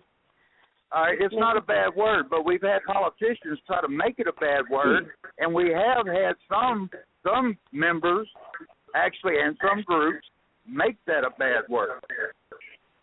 And they didn't adhere to any of the integrity, any of the honor, anything that we are all about. They did not hold that line. They moved that line is what they did. And in 3%ers, they started 3% groups to get away from the word militia. That's the whole point of why a lot of these groups call them 3%ers, because they don't want to be associated with that bad word militia. Well, militia ain't a bad word, and we need to get that word back. Plain and simple. I prefer militia. Well, actually, if you look at the definition of militia. Well, and here's let me throw this out here. And this is going to rub a lot of people wrong when I say this. And guess what? I don't care. Why? Because that's just the way I am. When I hear somebody say, I'm a patriot, when I hear people say, I'm a patriot, I walk up to them and I said, are you a militiaman? No. I said, you ain't a patriot then. Mm-hmm. Because any patriot that denies that he's a part of some militia, I'm not talking about an organization or anything else. You cannot be a patriot and not be a militiaman. If you're between the age of 17 and 40, you better be a militiaman. Exactly. Explain that. Anthony, explain that, because a lot of people don't understand that. You're going to have to explain that, where it came from. Well, a militiaman is, because in the times when we won our independence, we weren't allowed to have a standing army. We were only allowed by the Constitution that our standing army during the time of peace could only be 2% of the populace. That's all. We couldn't have large standing armies. We're only allowed to have 2% standing army. The ranks, the lower ranks in the military were militiamen. They were farmers. They were store clerks. They were the people that were called upon when there was during a time of war would fill the ranks of the standing army. It was a bolster of the size of the army to go to war. And then during the time of peace, the army was supposed to reduce itself to 2% of the populace. And there's a reason why it's in the Constitution that way. Because our founding fathers understood that in order for the American people to always have the final say, the American people must always outnumber the standing army in sufficient enough force. Exactly. And here's the other key there, is if the lower ranks or the ranks of the military, the standing army during a time of war or a time of activation was filled with militiamen, who do you got there in the military? You got American citizens filling those ranks. What's the chances that you could turn that army on the American people if it was filled with civilians that were trained in a militia to go to war when necessary? That's right. They deliberately did that. They deliberately did that so the standing army could never be used by a tyrant against the American people, because it was the American people that made those ranks. And like he just said, from 17 up, to 40, You know, I think it was 42 or 40. I can't remember the exact number. 45. But not only are they supposed to have weapons, but they're supposed to be proficient with those weapons. They're supposed to train. They are supposed to train. That is who the militia is. You know, and people get it. You know, but the reason why people moved away from that name is because politicians made it a bad name. People allowed other people to make that a bad name, and that's one thing I'm after. I'm after to get that name right there back. I'm sick of that word game. I mean, who cares what someone calls you? What does that matter? Do what? Why does the word militia matters? No, I mean, just any of it, like racist or, Melissa or anything, and all these people that are so scared of what someone's going to think or what the government might do, or who gives a shit? It's not going to matter. None of this has been done overnight. This has been done over years and years, and it's basically been softening the American people up. You know, you don't just go in there and all of a sudden take over America. You can't do that. You know, like them. There's a Communist Party inside our group, and they knew well enough they could not take this country the way we was set up originally. So what they got to do is they got to bring it down internally. They got to bring it down with laws. They got to bring it down with division. They got to separate us, and that's what they've done. But it's time to put our people back together. It's time to get that attitude back. And most people are going to have a problem with Anthony as far as how honest he is. No, that is the way it's supposed to be. Absolutely. You know, that's the way it's supposed to be. Well, let me speak on that real quick, too. One of the things we're doing here in Washington that a lot of places haven't caught on to yet, that they can follow example that will help a lot, is we understand a concept that they're using against us that's called self-censoring. That means, what that means is that they shame me into not talking about something because it's not politically correct. They shame me of walking down the street with a gun because everybody thinks it's wrong, and they've taught us over generations to self-censor ourselves, to self-control ourselves and our neighbors and our family. Well, don't do that because you'll rock the boat, or don't do that because your neighbor will be mad at you, or don't do that because your uncle might not like you for it, or don't do that, your kids might be embarrassed because you do that. That's called self-censoring. Well, I'll tell you what we do with self-censoring here in Washington. We do the very same thing with self-censoring as what we do with politically correctness. We throw it out the window, and we watch it bounce. And see, you should go that is the way everybody needs to be. Absolutely. You know, plain and simple. What is going on is, like he just said right there, people are shamed. They're shamed to the point they won't go now up to their school and find out what they're teaching their kids.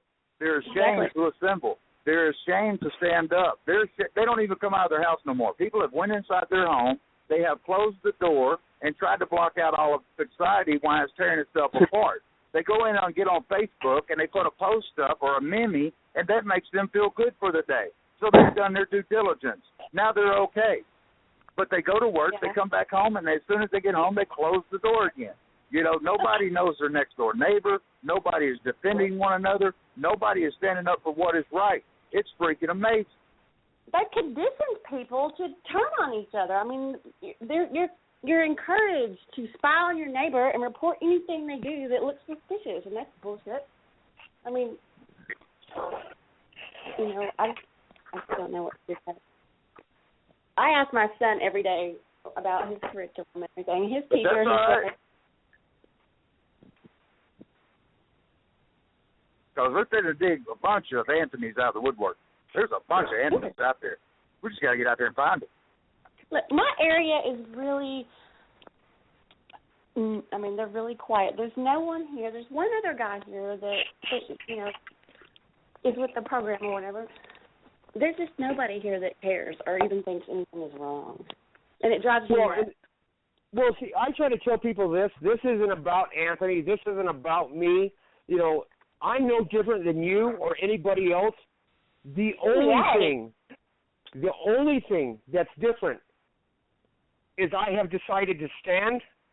I have decided to draw my line, and I've decided to look the beast in the eyes and say, not one more inch. You have to come through me first. Yeah. You want to battle, you want to fight, then bring it. Because I'm standing, you bulldoze over me, but keep in mind I've got more people just like me ready to come up to that line and stand. And that's the difference. It's not that the people like me ain't out there. They're there. They just need to make the choice. Yeah, get them out when is it going to be their choice to stand? And that's the number one thing. I'm a people like you, dude. That's what I'm telling you. There's just it's hard to stand when you're the only one standing because you don't stand very long. Well, and here's my point to that. From the very beginning that I got started in this, and trust me, we weren't as well put together as we are now. We didn't have the motion, the movement that we have now. It wasn't like this. It didn't happen overnight. What we did, and I told everybody from the beginning, it's work. I'm asking you to come with me, but I'm telling you now, if you don't, that's fine, because I believe in it so wholeheartedly. I believe in it so adamantly that I'm going to do it alone. I will go stand that line for your rights by myself, and I'll die by myself for you. If your guilt can handle that, you stand and watch me die for you, but I'm going. And that's what every patriot needs the point they need to come to, is if it means that much to them, you dang well better be willing to die on that line alone. Because if you aren't, you ain't ready yet. Because in order for people to follow, in order for people to join you, they got to know that you're willing to go all the way, 100%, and you're darn well willing to do it by yourself. Because if it means that much to you, you are willing to do it on your own. And it's a hard pill for people to swallow. It's not, like I tell people, it's not for everybody. Not everybody's built that way. But if you're going to lead, if you're going to charge, and you expect people to follow, you expect to look to your left, you expect to look to your right, you better charge like you're the only man standing left in the battle, and you're charging forward. You pick up that flag, and you charge the enemy. And I'm telling you, people will follow when you do that. You got to be willing to do it by yourself. People will be moved. People will be called to the duty that they hold in their heart when they see you're willing to do it alone. And that's what we started out. And four of us come together. We happened to be charging the battlefield. We were charging the same enemy. And when we reached that same enemy, we thought we were alone. We looked left and right, and guess what? There was other patriots fighting that same enemy. And that's where we met. That's how we met. We met in the guts of that enemy fighting. And then we knew we were amongst our equals. We knew we were amongst people that were willing to stand the line with us. Because why? Each one of us charged that beast by ourselves, and we happened to meet in battle. I would love to have a similar thing happening here in North Texas. There's nothing. I mean, it's dead. Nobody cares. And I've been doing it alone for a long time. It's a lonely fight sometimes. I can guarantee you that. I can tell you right now, we have great patriots out here in Washington that's given up everything for this fight. It's cost them their marriages. And they stood the line even though. You know, and it's a hard thing for people to swallow. It's not everybody's built that way. But if you're going to do this, you got to be all in or none in, because it's time for patriots to stand. You know, and I know that's hard for people to swallow, but that's just the way it is. And that's what brings groups together, is you get out there and you show them how it's done and invite them to join you. And sooner or later they will. You just got to be able to stand your ground long enough for them to come join you. I stood my ground until I'm about to turn 39, and I live with my mother, and everything I own fits in 3 laundry baskets. Yep. You know, it's a sad day when patriots got to give up all that they have and all that they are before other patriots will wake up and see the cost. And you know, it's a sad thing, but a lot of the patriots that stand up and have stood up in the past, they've lost everything and no one knows it. No one even cares. You know, but you can't do it. You know, you can't do it because everybody knows it. If I had my way, no one would know my name. I would be a happy guy up on the mountain raising my family, doing my thing, and never be even known. But that's not what happened. You know, I got the call, I answered,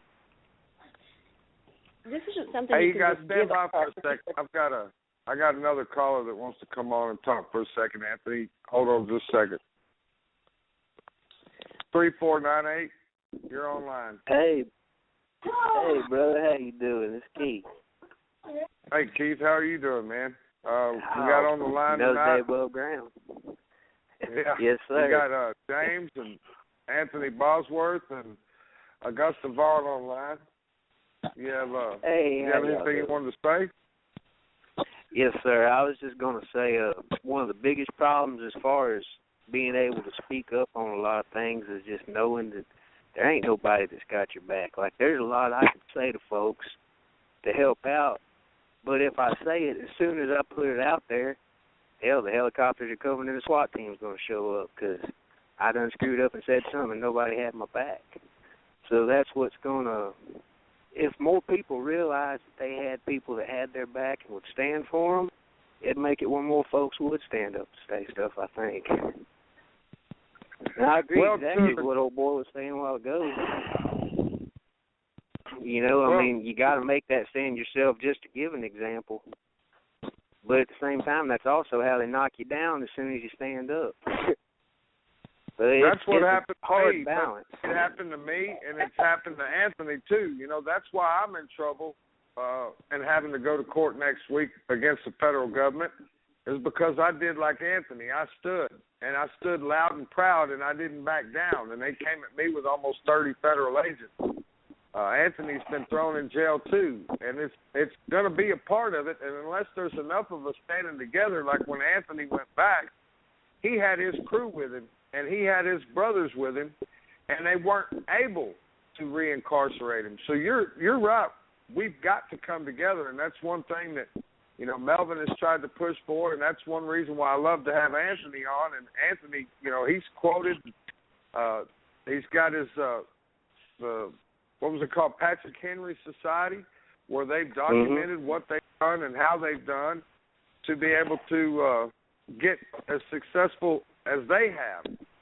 And so that's why I love to have one good example. Just as a personal example, you know, like, say, for example, felons with guns and stuff like that. You understand that all too well. I do, too. But now here's the thing. There's plenty of good felons out there that are armed right now. They ain't paying no attention to law. They're acting in defiance. But if they're not able to say, hey, look at me. Here I am living a good life, got a good job, take care of my family. I'm not out there harming nobody, and I got a gun, even though the government says I can't. As soon as they and try to show themselves as that example, you see what happens. Yeah, it happened too, but I'm still fighting. At the same time, I'm a hell of a lot more honest about stuff than I should be most of the time. And I don't care about the repercussions because I do know there's some people that stand and got my back. So I have more cojones about it than a lot of folks, but I wish I could find a way to explain it to people where they would get more courage themselves. Well, yeah, and you know, the hard part. People got to stand up. People, you know, they've got to make the choice of their own on their own. And you know, it's something we do every rally. It's something we do every time we face down the government for the tyrannical actions. We look at each and every member of the team and of the group that's there supporting us, and I tell them one thing: I don't make the decisions for you. Don't follow me because I say follow. Your choice. You know, and we tell them every time, I'm going to step across this line and I'm going to attack that beast.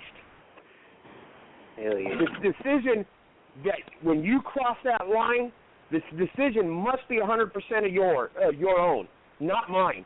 Don't follow me because I'm going across. You come across because you choose to. Because here's the problem that people need to understand.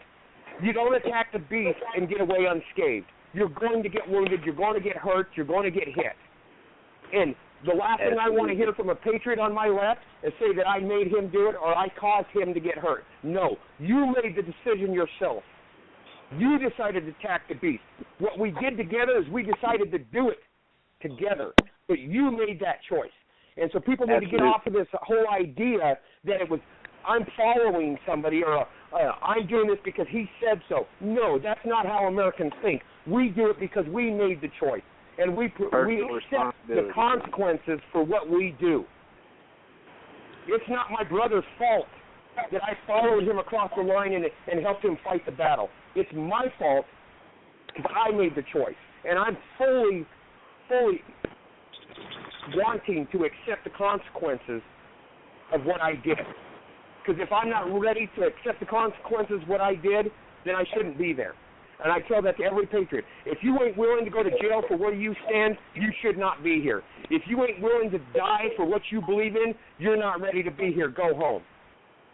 Because we're all in all the time, and we're all making our choice. You come to this line, you better be willing to stand on this line, and you better be willing to die on this line, because that's where it is. But you've got to make that choice yourself. Here's the point.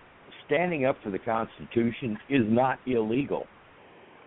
Standing up for your rights is not illegal. You're not breaking a law.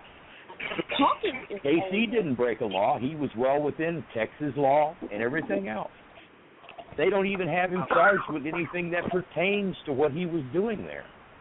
You know, we really need to bring that up right there. That I want to hit on a point there. Now, the charges that they have on KC right now goes directly, it's a bunch of bureaucrats that have generated a bunch of laws that goes directly against his Second Amendment right.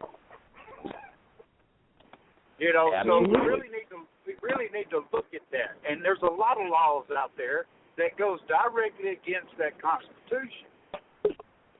But if you ain't loud enough and you ain't big enough, then you're not going to get any support. They're going to throw you in jail, and they're going to continue doing what they're doing. They're going to steamroll you. And that's what people need to understand. You're not out here doing anything that's illegal. You're actually out here upholding the law. You're upholding the Constitution. You're standing for the Constitution. KC was on the border defending the state. He was down there, didn't call it a militia, but by definition, that's exactly what it was. He wasn't engaged in commerce. He was engaged in a militia activity. How in the world do they think that they can come and charge him with trafficking or being with a commerce law that doesn't even pertain to what was going on? Oh, well, I agree. And that's the cockeyedness that is going to get straightened out. But on the that right there, no, look what they did to my dad. Yeah, I mean, he worked for DPS. Oh, go ahead, brother. On that right there, brother, he wasn't, you know, I don't think he was taking part in a militia, you know, whatever. He was just being a damn American. He's actually doing what he's supposed to do. He is doing what he was supposed to do. And that's where we're getting screwed up. And just because, DOJ or whoever says that he's wrong, all of a sudden a bunch of people go, well, you know, he was wrong. Well, here we go. You know, here we go. We're going to leave the man out there by himself. We're going to let that man be prosecuted. Well, every time we let one of ours get prosecuted, well, that makes my right just a little bit less worth than what it was before. Absolutely. Exactly. It chips away at it. It seems to me that all of us who are aware enough to be sitting here discussing this kind of thing realize, like you were saying before, that if they're going to come after a Constitution, a Bill of Rights, any one of them, like they're coming after your Second Amendment right, it's not that right that they're going after. What they're actually trying to do is stop you from exercising some of your other rights, and that's why they make these crazy laws up, and they go ahead and the commerce law and this, that, and the next thing to keep people from, like KC, keep him from actually using his First Amendment right and speaking out about the corruption that he's seen on a daily basis. Time and time again, I just now posted up something from Breitbart and tagged Casey in it because there was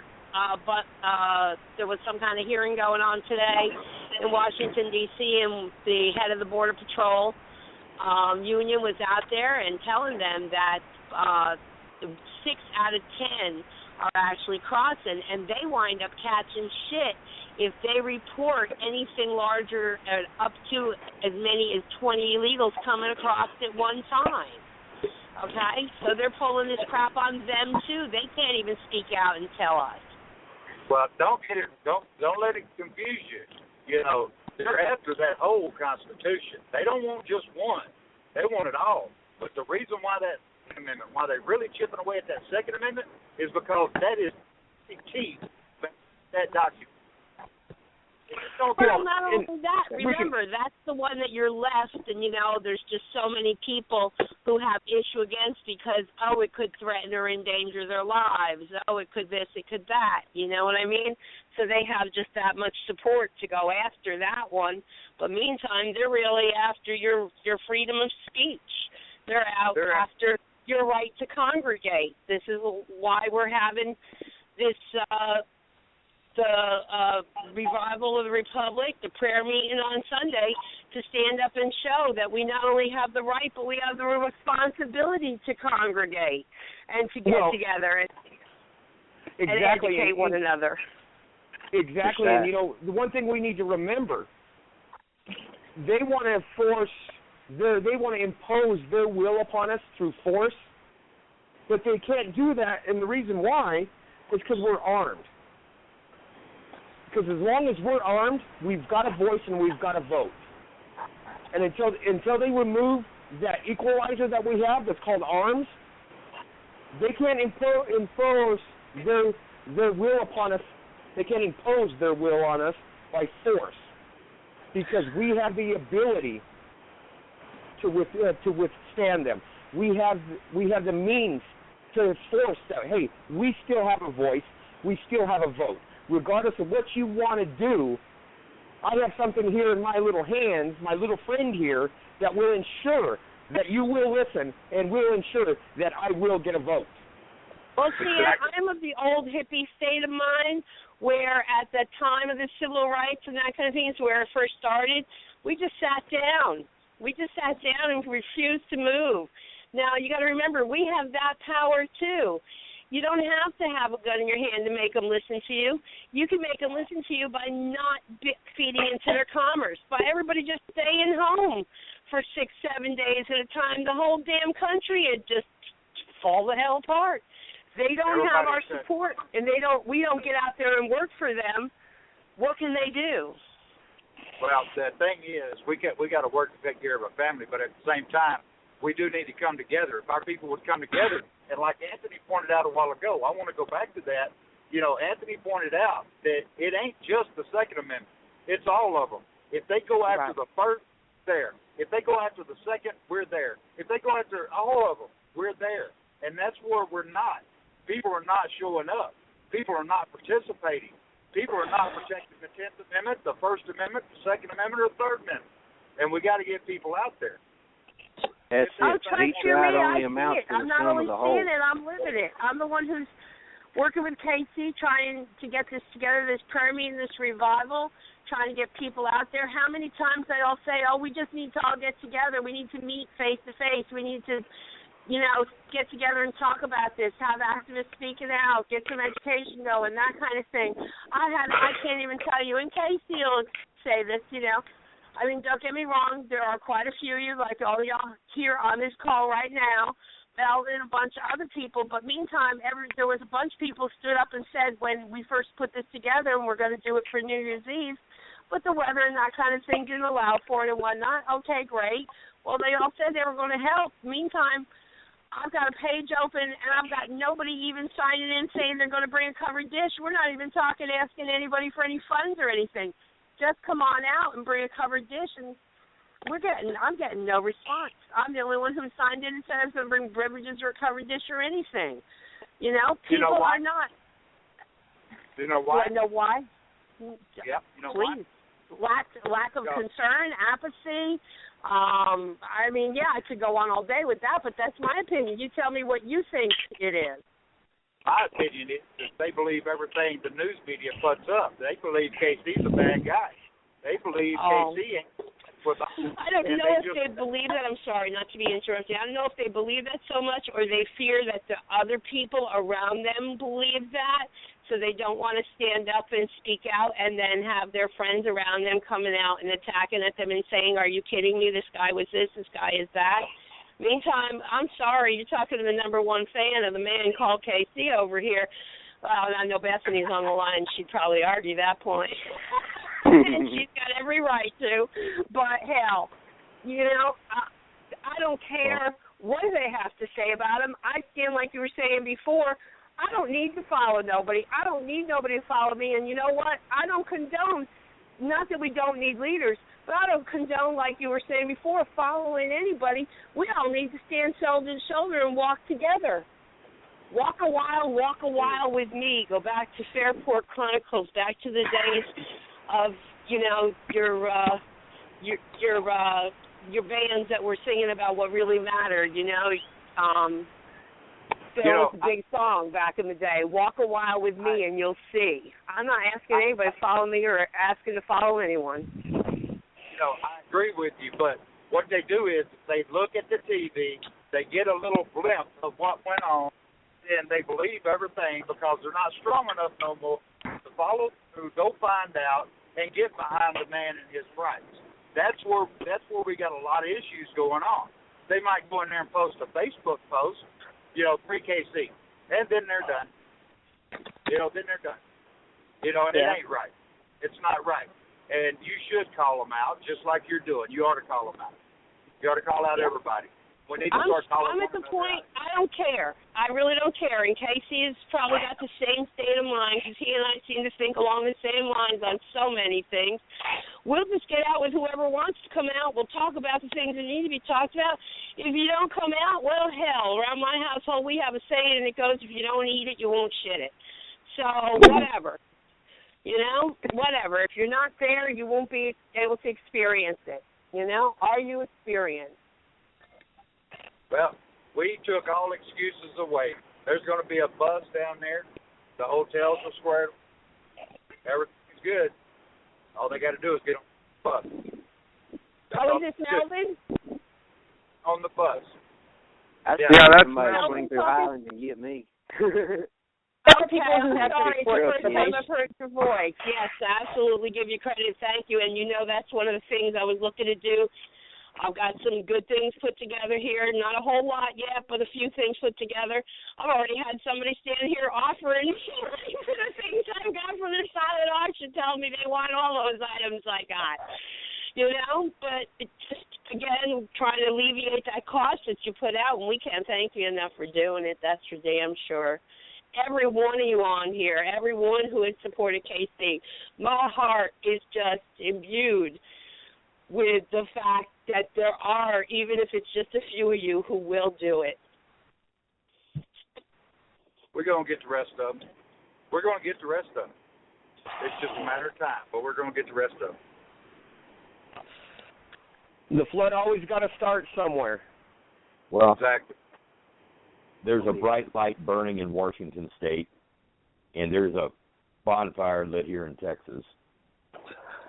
With Melvin's the page that he's got going now, and the networking that he's able to do and what he's able to pull together, I don't think anybody down here has seen any of that yet, and I can't wait to see it unfold. It's going to be amazing. If I could use this for a second to say, Melvin, we really need you to open that page up for public access to make it so it's a public thing, because even if we don't have seats for them on the bus and whatnot, to be able to get it out there are people down in that area who will come out if I can get it out to them, but I can't post that on any of my pages. I can't post it on the Secure Our Border page. I can't post it on the American Anti-Federalist page. It doesn't show up. It tells me it cannot be posted to this wall. Send it to me. I can get it posted. Yeah, that it is open. It should be. Yeah, we've had that. We've had it everywhere. Do you have it as a public event? Are you friends with Melvin on Facebook? Public event. The way around that is to send it in a message. It's through Messenger or whatever app you use. Send it to people individually that way, and it usually goes through without a problem. Yeah, but the point is I'm trying to get it out on my pages where I've got 1,000 people and more going and coming and looking, I just posted, I'm going to be honest with you, my most recent post up on Facebook just now was that I'm about done in. I'm all in, but I'm about done in. I'm exhausted. I'm becoming overwhelmed. I've got the citizens' tax revolt thing going. There is nobody that can pull me away from KC. with both hands, and I'm sorry, I stand almost 6 foot tall. I'm a chunk of a woman. You cannot pull me away from this, you know? But I've got the American Anti-Federalist Patriot Party page. I've got the Secure Our Border page. And, yes, if things are opened up to public, then I can easily get it about to all these different places. But if it's not and I have to do it individually, I'm sorry. It's not that I don't have the wherewithal, the energy, and the desire to do it. I don't have the time. It's just that honest. I have a guy that can get a post out to 100,000 people. Easy. I usually just send whatever it is that I'm having trouble with in a message, and he posts it, and it's done. Well, again, every time I try, and I've put it up a couple of times on that page, I'm just not getting it out there, guys. It's just, it'll put the link on it, but it will not bring up the page itself. So I don't know what's going on with it. I'll try to share it. Hey, I'm sitting here looking at it. It's open invite. This is. There's nothing private about this. It's wide open. Okay. When you go and you edit and you click on it, does it give you an option to make it public as opposed to open invite? Yep, it's public now. There you go, baby. That's all I needed. All right, share it up. There you go. You see, that's what I was trying to say. And I'm sorry, I don't try to sound like I know more or I know all or anything like that. But I've been doing this here since 2008 on Facebook and managing pages. I was the one who managed Brandon Raub's page. It had in excess of 10,000 people. You're talking to a redneck from Jasper, Texas, so, yeah, you definitely knew more right there, you know? That's okay. I was a hillbilly. I come from a place right outside of a little town called Hicksville in New York, okay?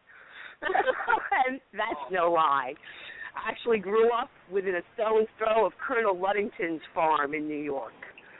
Okay? So, yeah, we're talking just same type of thing. And I'm sorry. I'm proud to be farm stock people. I'm proud to know how things are born and how they die. And where they have to go to sow seeds for the future, you know? Hey, if y'all will, share that page real quick and make sure it's good to go. All right, awesome. Thank you. See, but this is the problem, like we're saying, without being able to gather like this even in this forum and be able to get it across to each other what maybe little tweaking we need to do on stuff. Now we're down to the wire coming up to 1 week away, and people are going to be saying, oh, why didn't you let me know about this sooner? Well, try to explain to them people how hard you work to do that. They don't want to hear it. They don't understand. You know? We're going to get them. Organize any. Hey, guys, we ran over into overtime on the show. I want to thank every one of you guys for coming on. Melvin Lee of PatrioticWarriors.com. We've got Anthony Bosworth of Washington, awesome Patriot. We've got Augusta Vaughn. I've got Dinah Saber. And we had Keith on the line. And you guys, I really appreciate you calling in, being part of the show. I hope that I can get you all back on. We had a heck of a show. Anthony, I appreciate everything that you brought to the table. You too, Melvin. We need to be able to work this and get everybody together so that we can bring our country together and restore our republic. I appreciate the very hard work of every one of you guys that was on the show tonight. You're all awesome people and patriots, and I love you. And love you too. With that said, we guys will get back, and I'm going to be broadcasting my next show live from Brownsville. Hopefully it'll be good news after court. And we'll go from there, guys. Thanks a lot. I appreciate you all coming on. And God bless you. Melvin, I just shared the page. It works. It's working now. You got it right this time. Thank you, Melvin. Thank you, KC. I'll see you soon. Freddie and I may run up there tomorrow with those papers I was talking about with the posters. Okay. God bless everybody. I hope to see you out there. Looking forward to meeting everybody. I'll talk to you later. Night. Thank you. Good night. The hallmark of Jimmy Johnson's championships has been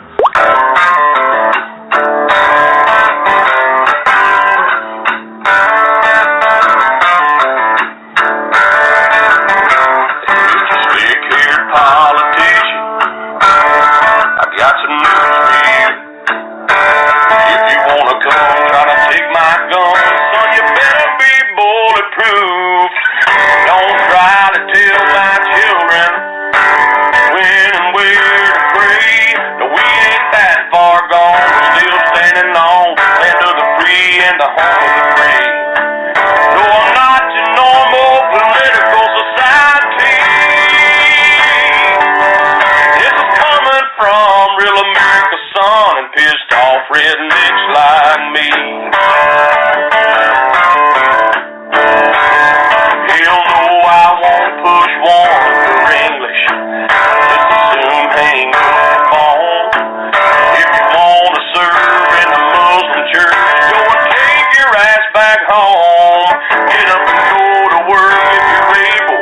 Instead of living off our dime, just give me a handout generation. Don't bleed this country dry. Yeah, I think it's time that we change some policy. This is coming from real America's son and pissed off rednecks like me. As for most of us, it's still in God we trust here on this solid ground. Get up and give thanks in the morning, and we work till the sun goes down. Things have got to change, we can't sit back, gotta leave. This is coming from real America's son and pissed off rednecks like me.